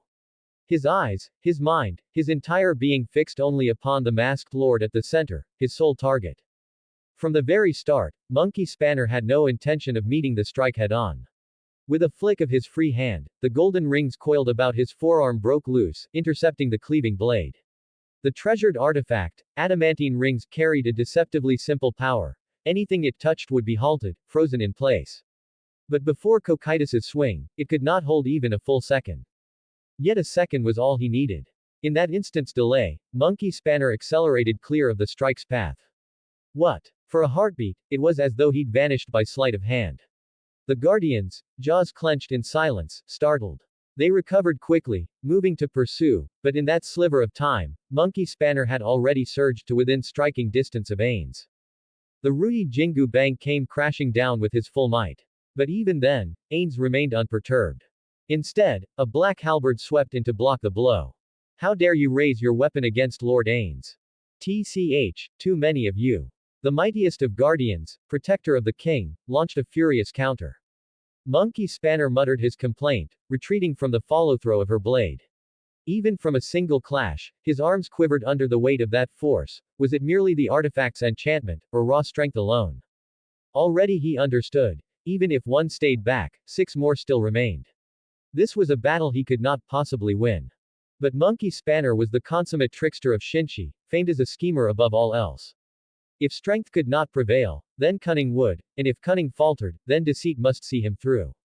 He bit down on a scroll clenched in his teeth, activating it mid-movement. The spell raced beneath Albedo's feet without warning. Her footing faltered just as her halberd met his staff. The spell was friction negation, which Monkey Spanner had mockingly named banana slip. Her stance collapsed as one leg skidded violently, forcing her to brace with a hand. That instant of imbalance was enough. The lengthened Rui Jingu Bang fell straight for Ains's masked face. Now, with a sickening crack, something shattered, blood and flesh spraying. But the strike had not found its mark. Monkey Spanner's expression twisted, the taste of triumph soured. It wasn't Ains's masked visage he'd struck, it was the head of a monster that had appeared in his place, a grotesque blend of dragon and man. A dragonkin. Muscle and scale harder than steel armored its massive frame, standing taller even than Monkey Spanner himself. Yet its flesh and blade were pulverized all the same, crushed beneath the sacred cudgel. Only a shield, nothing more, a slab of meat to be broken. From the side, the Darkelf boy in a girl's guise sneered. Don't forget about me. Damn it, there really are too many of you. Monkey Spanner's exasperation was cut short as Aura's whip cracked through the air. He took the lash across his body and retaliated with a swing, his golden armor groaning under the impact. But his cudgel plummeted for Aura's head in return. If he was to die here, he would at least crush this one. Yet before the blow could fall, Albedo, stance regained, brought her Bardici across to intercept. Sensing a chill at his back, Monkey Spanner somersaulted away just in time, the space he'd vacated consumed by an onslaught of magic and steel. Once again, the board was reset. Now the Guardians closed ranks, forming a fortress around their lord. The sight drew a bitter grin to Monkey Spanner's face. Damn, it's over. Dragging this out would only worsen the odds. He had gambled on provocation, on sowing chaos, but had reaped nothing. His final cards were spent, and he had not so much as scarred the enemy commander, barely even his underlings. So this is the end. Even if one hangs back, it's still 6 against 1. From the start it was unfair beyond reason. Still, he would not simply kneel. Monkey Spanner's hands tightened on the cudgel. To the bitter end, he would fight. For there was a difference between resignation and surrender. Even in death, I'll land at least one blow worth remembering. 47, at the end of Distortion, 7. Chapter 47, at the end of Distortion, 7. Ains clapped with his skeletal hands. Splendid. The dry collision of bone on bone echoed sharply through the pocket dimension. An hour had passed since the initial clash. In all that time, Ains had never once moved from his place. He merely stood and watched Monkey Spanner battle the Guardians. The reason was simple. He wanted to observe the Guardians' combat capabilities and measure their coordination. Having arrived in this world not long ago, they were each powerful in their own right, but when it came to fighting together, their teamwork was still unrefined. He had hoped to test their coordination earlier against the colossal plant monster that appeared in the great forest of Tob. Yet even though it had been around level 85, it was too weak, too sluggish, and too limited to draw out their true power. Monkey Spanner, however, was different. He was strong, not only in sheer force but also in skill, adaptability, and cunning. By Ains's strict evaluation, he had exceeded expectations by a wide margin. 6 Guardians, each a level 100 NPC specialized in their roles, 2 tank damage hybrids, 2 pure damage dealers, and 2 magic support specialists, had surrounded him. And yet, Monkey Spanner endured for a full hour inside this pocket space, where escape was impossible. Not only did he endure, but at times he broke through the encirclement and made sudden rushes straight for Ains. Ains understood the tactic well. As the saying goes, to topple the general, first strike the horse. But Monkey Spanner inverted the logic, aiming for the general himself, knowing the disruption it would cause among the horses. By striking at Ains, he repeatedly sought to unravel their formation. He looks like a brute, but he's sharp. Or perhaps it's battle instinct. Even Shaltir, who gave the impression of being thoughtless, had surprised Ains in combat with clever maneuvers, using bluff, sacrificing her minions for healing, or employing YGG Drazel-specific mechanics creatively. But Monkey Spanner was on another level entirely. 2 centuries in this world had honed his mastery. His flexible, seamless use of techniques and abilities outstripped Shaltir's improvisation. He wielded his sacred weapon with supreme control, adapting it perfectly to his fighting style. Still, in the end, he only lasted an hour. He landed a few glancing strikes on Ains, but nothing decisive. The Guardians tightened their defenses, and he could no longer even approach. Nor had he inflicted serious wounds on any of them. Shaltir, who had taken the most punishment, had long since recovered her health with her minion's life force. Monkey Spanner was finished. Breath ragged, bloodied, fur matted, he fell to his knees. The cudgel hung loose in his trembling grip. Over him loomed Cocytus's arsenal, mace, halberd, greatsword, all aimed at his skull. Shaltir's spewed lance joined them, while Mare, Aura, and Demiurge layered their restraints and shackles upon his broken body.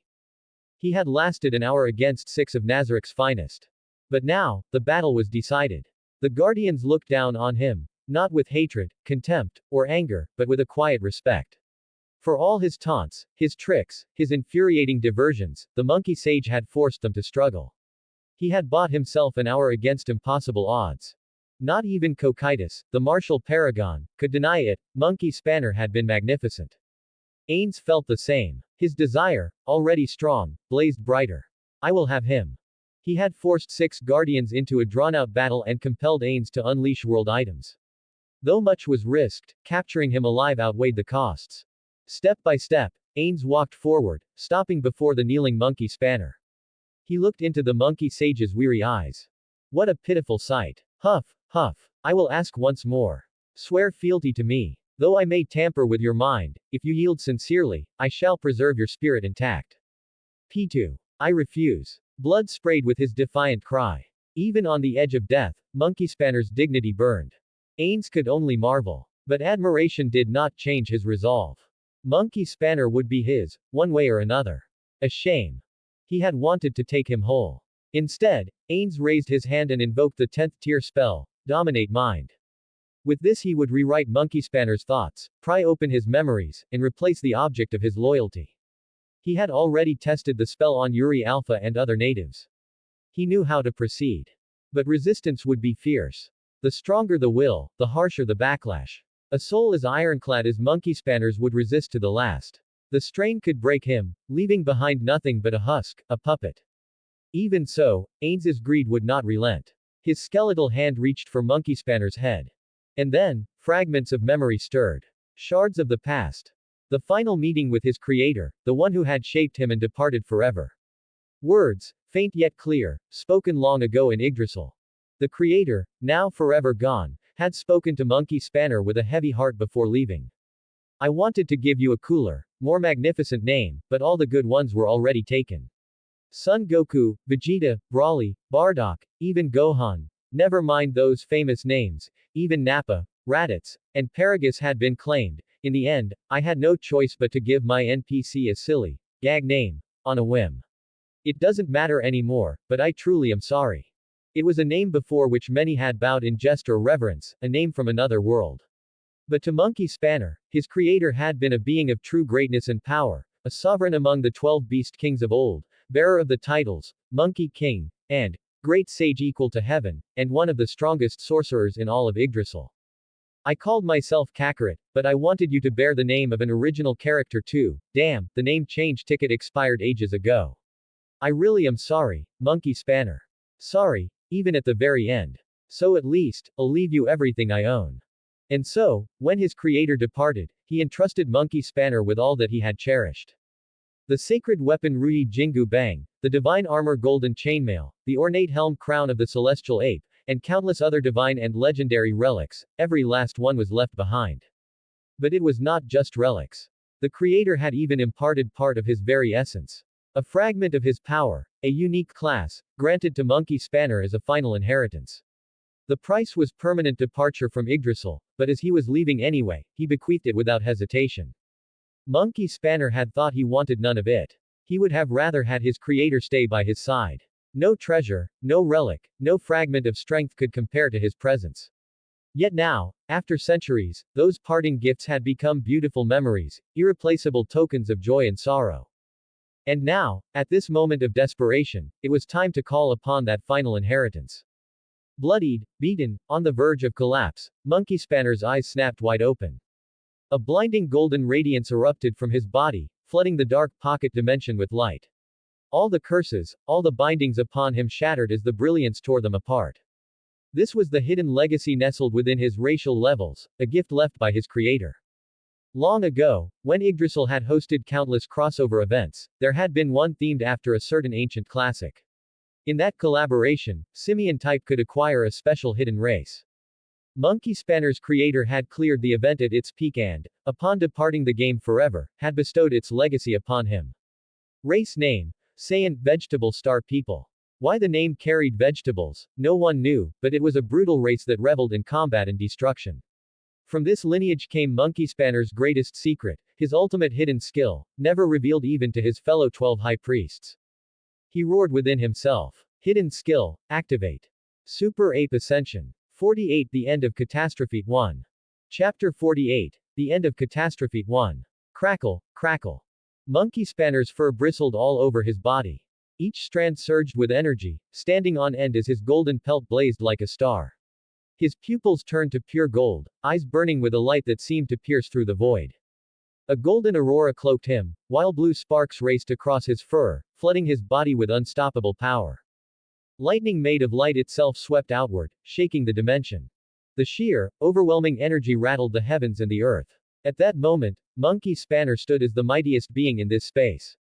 This was his final, hidden trump card, one no one had expected. The hidden race vegetable's ultimate skill, Super Ape Ascension. With its activation, every negative status vanished. Every strike now carried a golden aura, cutting through defenses as if they were paper. His entire being ignited, explosively amplifying his stats and combat power. The skill had 3 stages, each stage pushing him higher, his light, aura, and sparks multiplying to terrifying levels. But the price was steep. Each activation devoured massive chunks of HP and MP, while consuming his racial levels. Though levels could be regained through experience, regaining hidden classes demanded far greater effort than ordinary ones. It was a skill no sane warrior would use lightly. And yet, Monkey Spanner had saved this last breath of strength, feigning defeat until he was bound, just for this moment. For this one chance. He had read his enemy's intentions well. They wanted him alive, wanted to bend his loyalty through magic. Most likely through the 10th tier spell Dominate Mind. That was why he had waited for the instant their vigilance would falter, the moment the leader, Ains, would personally cast the spell. This was the moment I was waiting for. All defenses dropped. The commander stood seemingly unguarded. That was the instant Monkey Spanner unleashed his life's greatest strike, his final, supreme blow, straight at Ains. The Guardians rushed to defend, but they were too slow. His empowered movements eclipsed them all. Diiiie. His golden radiance consumed the space. Even the Guardians faltered, their reactions too late. Even Ains himself stood frozen as Monkey Spanner's fist, blazing like the sun, hurtled toward his masked face. Belatedly, attacks lashed at him. He threw aside his sacred treasures, Rui Jingu Bang and the adamant bracelets, to buy time. Even barehanded, this would be enough. Everything he had, he poured into that strike. Gods of Shinshi. People of Dragon's Dream. Grant me your strength.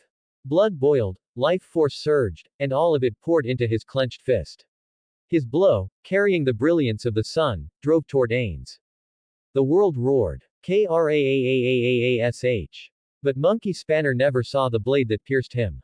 What? From behind Ains, a black halberd thrust forward, impaling his chest. Gah! Monkey Spanner coughed blood, his body shuddering. His golden aura flickered. You wretched ape. Albedo's voice rang cold and furious. How dare you raise your filthy hand against Ains-sama, who bestowed his grace upon you? Know your place. The black-armored guardian, who had never left Ains's side nor lowered her vigilance for even a breath, had struck.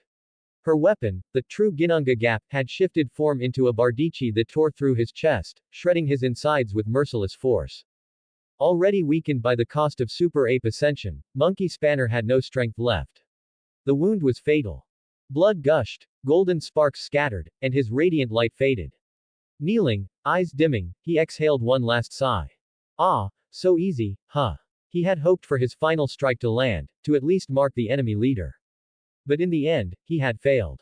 And yet, not bad at all. It wasn't the death he wished for, not beside his creator. But dying in a battle so fierce, so desperate, against overwhelming odds, there was honor in that. Even if he hadn't struck the killing blow, he had at least defied their intent. He would die with his spirit intact, unbroken. Crackle, crackle. Monkey Spanner's fur bristled, each strand standing on end, charged with the last remnants of life. His golden pelt glowed faintly, though the brilliance was fading fast. As he stared at the dumbfounded enemies before him, a fragment of memory surfaced.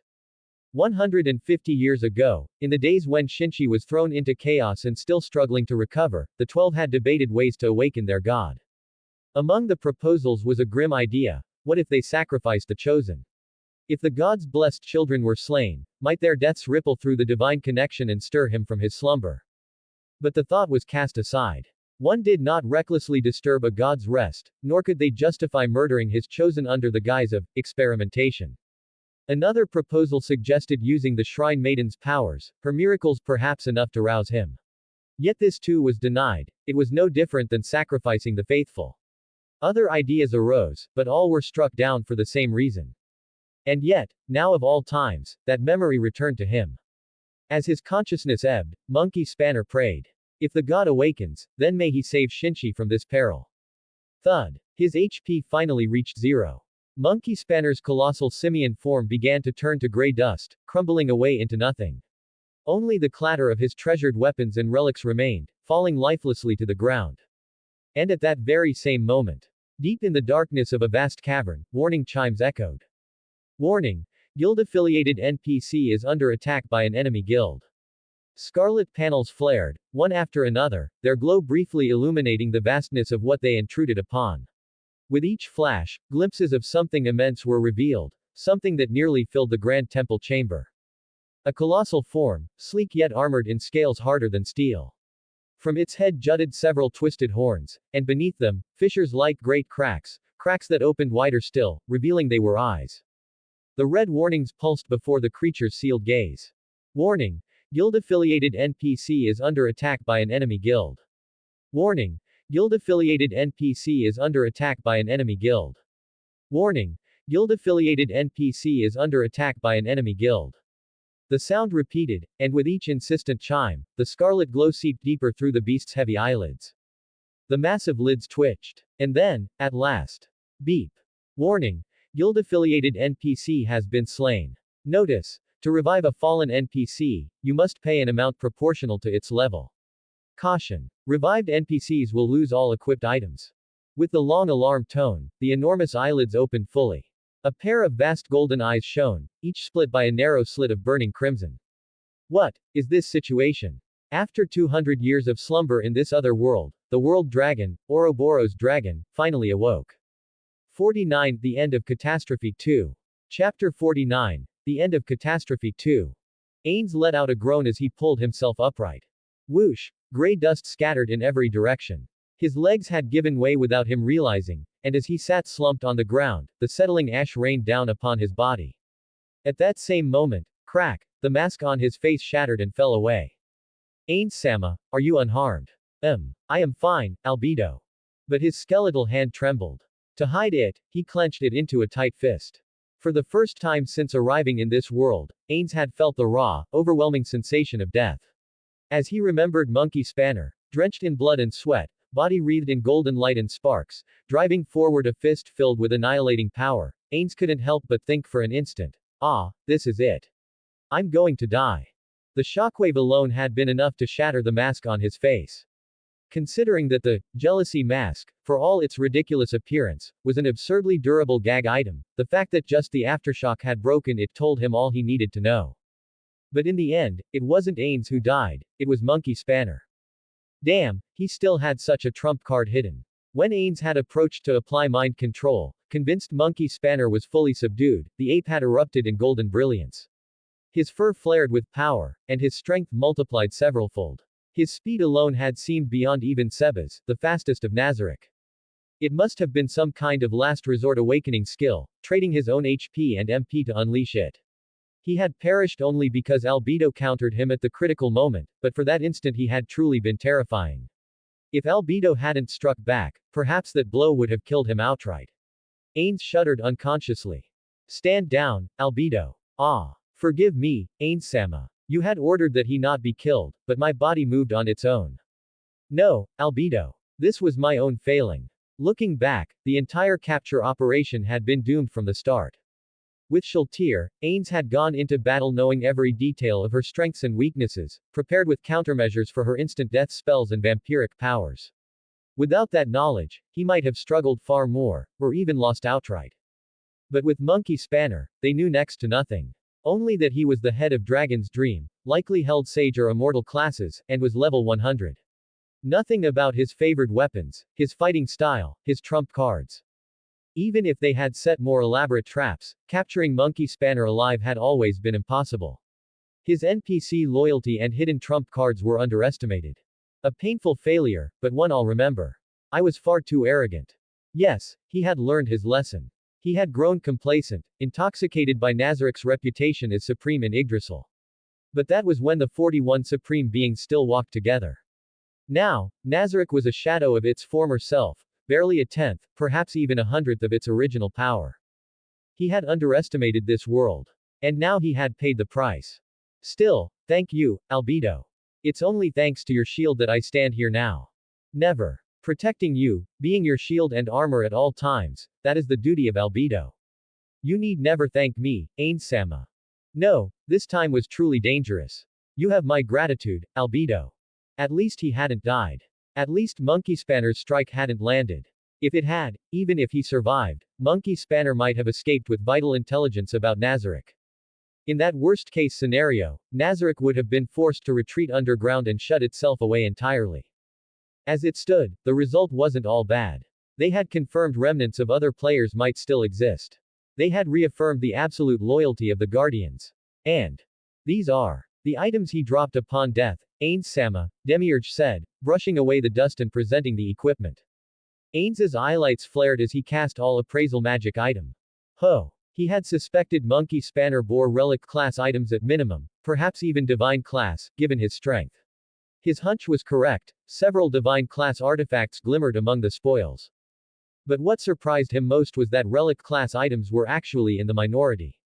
Nearly everything was at least legendary, with numerous pieces of divine class weaponry and armor mixed in. And beyond that, scrolls, potions, rings, strange trinkets. But Ains's gaze fixed only on the divine treasures. The weapon called Rui Jingu Bang was so famous that even Suzuki Satoru, once a lowly salaryman, had heard its name. A legendary relic drawn from ancient myth, it more than lived up to its reputation as a divine class item. It could freely shift between maximum and minimum length, change its size and weight within a wide range, and, befitting its tier, it came with additional powerful options. One of its unique features allowed its damage and speed to scale with length. Even in the treasury of Ains Ul Gaon, such weapons were rare. Among the arms once wielded by the 41 supreme beings, it would not be considered inferior. Within the divine class itself, it was counted among the very finest. And yet, a level 100 top-class combat NPC wielded such a weapon. In a one-on-one battle, even a floor guardian would find victory uncertain. The fact that he had resisted 6 guardians for an entire hour under unfavorable conditions proved it. But seeing the item only deepened the mystery. A guild that could equip an NPC of this caliber, how could I not have heard of them? Monkey Spanner had left a powerful impression. His final trump card defied belief. It must have been a hidden skill, or perhaps a special event skill, but Ains could not recall anything like it. Perhaps the Great Library would hold some record. Yet even Ains Ul Gaon had never catalogued every secret of Yggdrasil. 10 years of history. More than 1,000 events. Countless hidden classes. No one could remember them all. At best, one might deliberately seek specific events, but not every fleeting collaboration or oddity could be tracked. Still, it's strange. Perhaps they truly were a great guild, one of the powers. An NPC with such abilities, equipped with such gear, it suggested not only wealth but a guild of considerable stature. Hidden classes and event rewards were one thing, but this was something special. To grant such a class to an NPC was no ordinary matter. Ains's own hidden class, Eclipse, was obscure and required an unusual build path to obtain. To align such a class and then bestow it upon an NPC was unthinkable. At that moment, Demiurge's words returned to him. Might it be possible, Ainsama, that they changed their name? The idea clawed at his mind. Could it be true? Could these players, upon arriving in this new world, have abandoned their old guild names and taken new ones? A chill he should not have felt crept down his spine. He had considered the possibility before but dismissed it unconsciously, assuming no player would ever discard the identity of Yggdrasil, their legacy, their foundation. And so he had underestimated the name Dragon's Dream, treating it as something minor, unfamiliar, beneath notice. He had believed in that assumption. And it had led him to undervalue his opponent. Was he arrogant? Overconfident because every foe until now had been weak? Because everything had gone so smoothly? Even Shaltir's brainwashing, though troublesome, had been dismissed lightly. After all, she could be resurrected. After all, they possessed world-class items. And above all, because his power seemed to work perfectly in this world, his confidence had grown unchecked. Yet, what if the enemy was more than he imagined? The darkest possibility flickered through his mind, then faded. Ains pushed it aside. No, he would not assume the worst. Well, he did say no players remained. That only he, a single NPC, was left. 200 years had passed. For Ains, it was difficult to grasp, but 2 centuries was enough for the world to change twice over. Human lifespans, elf or no, would long have expired. Demihumans perhaps, but Monkey Spanner did not seem like one born of such a guild. And besides, Demiurge will surely produce the wiser answer. He always does. Yes, just as with the 13 heroes, player or not, few could escape the limits of mortality. The 6 great gods, the 8 greed kings, too ancient to compare. But the 13 heroes were recent enough. Perhaps Monkey Spanner's master, or a member of his guild, had once walked among them. And now, they were all gone. Perhaps they had vanished from sight, but in truth only memorial stones remained in their honor. If graves had existed, he might have attempted resurrection experiments or converted them into undead. Yet without a proper tomb to anchor them, that too was impossible, a regretful fact. I cannot be at ease, but, at least the minimum condition has been fulfilled. Perhaps I can allow myself a little satisfaction. Monkey Spanner was dead. No further information would spread. And the plan to absorb the remnants of Dragon's Dream was proceeding smoothly. The appearance of such a powerful demon, strong enough to kill Dragon's Dream's head, followed by the rise of a new hero, the Dark Warrior Momin, who repelled that very demon, this tale would spread beyond the royal capital, beyond the kingdom, into the entire world. The corpse had dissolved into dust and could not be displayed, but the fact alone, that Dragon's Dream's mighty leader had vanished, was proof enough. By the logic of supremacy, perhaps Momin could even take the position of Dragon's Dream's new master. Indeed, that was precisely the outcome Ains desired. Out of respect for Monkey Spanner, who had died with honor, he wished for the organization he left behind to be absorbed peacefully. It had been dangerous, yes, but in the end, he had gained much. It felt like completing an event raid. Divine class and legendary class items had been secured, along with the Dragon's Dream faction itself. He had nearly died, true, but the rewards were great. Consoling himself with that thought, Ains ran his skeletal hand down his ribcage as if to calm his beating heart that no longer existed.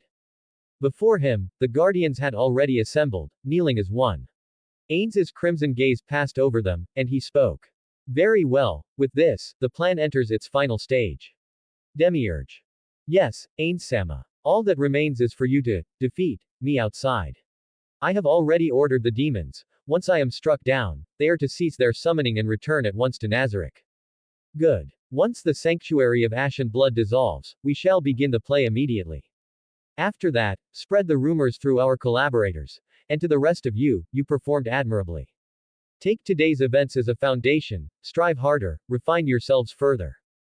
Yes, Ains-sama. As you command, Ains-sama. We shall. Well then, Albedo, take the others back to Nazarick. Deliver these items to the treasury. Leave the miscellaneous goods to Pandora's actor for appraisal and storage. Once all is settled, I shall grant rewards befitting each of your merits. Yes, Ains-sama. At the word rewards, the guardians trembled with joy. Watching them, Ains felt an odd warmth, though he masked it with his usual regal bearing. He turned to Aura. Demiurge, are the preparations complete? At any moment, Ains-sama. Good. But I cannot appear unscathed. To have battled a demon for an entire hour and emerge without a scratch would be suspicious. Demiurge, use your claws to mar my armor. Leave convincing wounds, that the fight may carry weight. This was not crafted by magic, so strike it freely. As expected, you anticipated even this scenario. From beginning to end, every step has been within your grasp. Monkey Spanner, the royal capital, all of it, resting in the palm of your hand. Forgive me, Ains-sama, for ever daring to compare my paltry wit against your supreme wisdom. Very well. The endless respect and awe reflected in their eyes made Ains want to avert his gaze, but he forced himself to endure. He had no mask now, but he resolved to wear the mask of dignity upon his very skull instead. Time grows late. The final act must begin. Demiurge, strike the armor. Mare, remain for a moment and shake the earth, set the scene. Yes, Ainsama. Good. Aura, release the sanctuary. Let the stage be the chamber where Demiurge and I once conversed. Now, this is the last step. Let us see this plan through to its flawless conclusion. The 6 voices of his guardians rose as one in assent. Ains allowed himself a smile, and together they departed the artificial world. Behind them, only gray dust remained, drifting silently, bidding farewell to the fading realm. 50. The World Dragon 1. Chapter 50. The World Dragon 1. I panic. Correction, I'm extremely panicked. So panicked that even my words are coming out wrong. In any case, I can't really make sense of this situation. What the hell? Why is it like this? How did things turn out this way? The inside of this composite temple, a sealed chamber with not a single ray of light slipping in, is pitch black. But with my resistances maxed out, this level of darkness is nothing. Even standard issue night vision goggles from a special forces unit wouldn't be this clear. God. And before my eyes, well, I'd like to say, small figure, but no, that's not it. It just looks small because my own body is massive. In truth, this monkey-like simian would be considered quite large compared to normal humans or demihumans. Anyway, that guy is lying prostrate, bawling his eyes out. Completely naked. My eyes. No, wait, that's not the point. What the hell is this? What's going on here? Somebody explain this to me. My thoughts are a mess. But no, it's fine. I'm calm. I'm collected. Therefore, I exist. Well, maybe not that calm. First, I should breathe, get myself under control, and sort this situation out. Let's start with what's certain, clear facts, verified one by one. 1. I fell asleep. That much is true. I slept, nobody can deny that. In my sleep, I dreamed, guild dreams, dreams of my companions, dreams of reality, and all sorts of other nonsense. And then I woke up just now, thanks to an alarm in the form of flashing panels and warning sirens. The fact that the alarm clock turned out to be a death notice for one of my NPCs was enough to make my sanity fly straight into orbit, but anyway, I woke up. 2. That guy died. Also true. I immediately revived him as soon as I saw the death warning. When that infernal beeping woke me, I opened my eyes and found an NPC death alert flashing right in front of me. Startled, I pulled up the guild console and, sure enough, there was the name Monkey Spanner in the casualty list. So I went straight to the treasury console to revive him. For a level 100 NPC, the revival cost was 500 million gold. That's an absurd sum for an individual, but for the guild it's just a largish expense, barely worth worrying about. After all, the 12 Heavenly Branch Guild is on the scale of a nation. The automatic annual taxes alone amount to several hundred million gold, so 500 mil is pocket change. I paid up, hit the revive tab, and while waiting, I tried to recall who exactly this NPC was. Monkey Spanner, if I remember correctly, he was created by Kakuratsama. Before going to bed, I'd been reminiscing, reviewing the NPC background settings, so I still remember pretty well. Karma. Good. Personality. Lively, cheerful, humorous. Traits. Playful, oblivious to social cues, and, Tsunere. Quote. Why in the world did Kakuratsama make such a horrifying combination, a giant, muscle-bound half-monkey with a Tsunere personality instead of, say, a cute girl? No clue. But regardless, beneath his brutish exterior he was apparently meant to be a surprisingly delicate and kind-hearted character. So then, why did he end up dead? The guild attack alert only distinguishes whether the aggressor was an individual or a guild, it doesn't say who. So from that, it seems that while I was sleeping, some intruder, an enemy guild, must have invaded. Since there are no further alerts, they were either repelled, or they killed him, looted his gear, and then ran off. Wait a second. Didn't Kakuratsama pass down all his personal items to this guy when he quit? Oh no. Don't tell me. You bastard. A hot surge of fury rushed to the top of my skull. Whoever it was, they treated my NPC like some rare drop monster. Sure, they were originally created by guild members who've since quit, but they're mine now, my NPCs. To treat them as nothing but loot piñatas. I'll never forgive that. Looks like I'll have to head out and raise hell again. I'd been planning to quietly see out the end of the servers, staying holed up in the guild and avoiding the chaos outside. It's the twilight of the game, after all, when everyone's gone wild with their end of service antics. But to attack my NPCs and snatch their gear. Whoever it was, I'll make them quit the game themselves. Even if the servers are shutting down.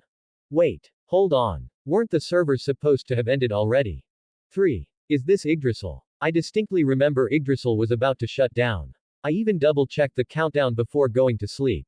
No way I mistook the date. I counted it down myself. 5, 4, 3, 2, 1, every single number. There's no way I got it wrong. And yet, why am I here? Looking over my body, why am I this big? Clearly larger than I was before sleeping. Not just double, several times bigger. Maybe 10 times my previous size. That explains why the giant ceiling emblem of the Zodiac Guild looked unusually close earlier. It wasn't the emblem that got bigger. It was me. Not that my body size is the real issue. The problem is, did Yggdrasil end, or didn't it? It was a dying game. The admins had openly announced the servers would shut down. There's no doubt they intended to kill it off. So then why am I still here? That can only mean one thing. Those damn GMs are pulling another one of their pranks. Yggdrasil had been around so long that sometimes the GMs would post these troll announcements just to mess with the few remaining players. Their excuse was, to show closeness to the community, but in practice, it was nothing but cheap bait. The most infamous one was when they announced, since the game's ending, we'll be giving away free items. Everyone rushed over. I grabbed one myself. It looked gorgeous, with appraisal results showing broken stats, even stronger than a world-class item. And then, it turned out to be a fraud. The stats were all fake. In practice, it was nothing more than a decorative trinket. The fact that even appraisal results could be falsified was beyond outrageous. Most of the remaining players were so disgusted they quit right then and there. After that, I thought the trolling had stopped. But now, a server shutdown prank. Even for a dying game, this is straight up mockery. Unless I file a formal complaint. Where am I? Oh God. And then, what the hell? That monkey-like simian, revived and alive, sitting there with nothing but fur over his bare body, is talking to me. What the hell? 4. This wasn't Yggdrasil. When I told the half-monkey, half-man bawling on the floor to stop crying, he instantly cut it out. His bloodshot red eyes with those golden irises were so unnerving I almost flinched, despite my size being many times his. Lord God. Then he threw himself into a dogeza bow, smashing his forehead into the floor with heavy thuds. Stop that already. I asked him to explain everything he knew.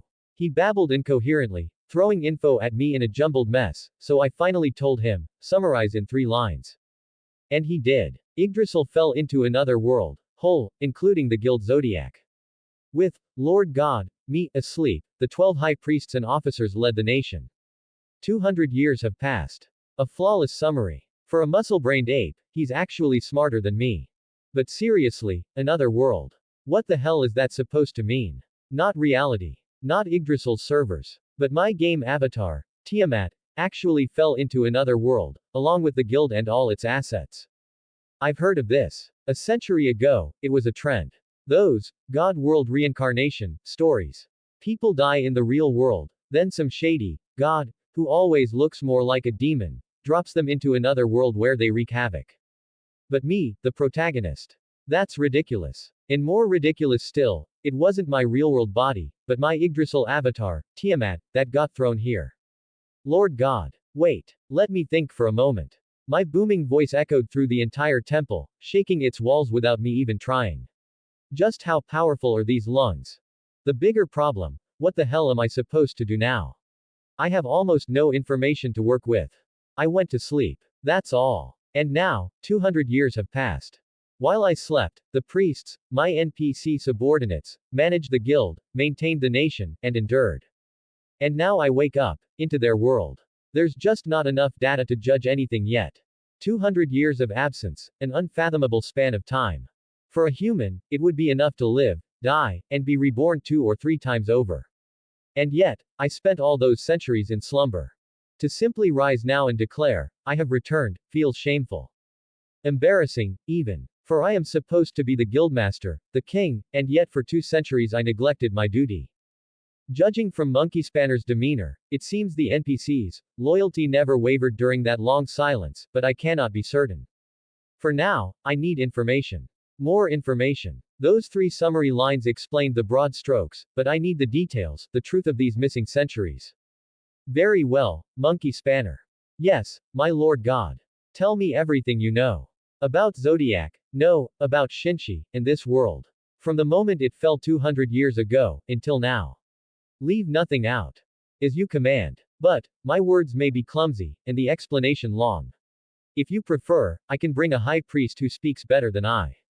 No. You will suffice. Now, speak. Tell me everything. Yes. One could interpret it as me demanding all that they had built be surrendered without question. But Monkey Spanner did not hesitate. He began to pour everything out. Then, my lord, 200 years ago, when you. His rough, low voice reached me like echoes from a dream. My head still feels clouded, as if a fog lingers after being torn so suddenly from my sleep. Then, 190 years ago, we began gathering knowledge of this world. It is true his speech falters, his thoughts wander, but unlike before, his words are coherent enough to follow. And so, I slowly filled the void of 200 years, forcing the fragments of this alien history into a mind still dulled and unsteady from slumber. The question of why Monkey Spanner had died, I would save that for later. For dragons never forget the humiliation of what was stolen from them. The hatred within our chests is a furnace, a curse, a fire that does not fade until the thief is utterly burned away. So for now, I swallow my fury, and listen. Until I know the true nature of my enemy, I will bide my time. The price for daring to covet my servant, my possession, will never be a light one. Asterisk asterisk asterisk asterisk asterisk asterisk asterisk asterisk asterisk asterisk asterisk asterisk asterisk asterisk asterisk asterisk asterisk asterisk. Asterisk asterisk asterisk asterisk asterisk asterisk asterisk asterisk asterisk asterisk asterisk asterisk asterisk asterisk asterisk asterisk asterisk asterisk. If you want to read 10 advanced chapters ahead, visit my Patreon, patreon.com/vanity01.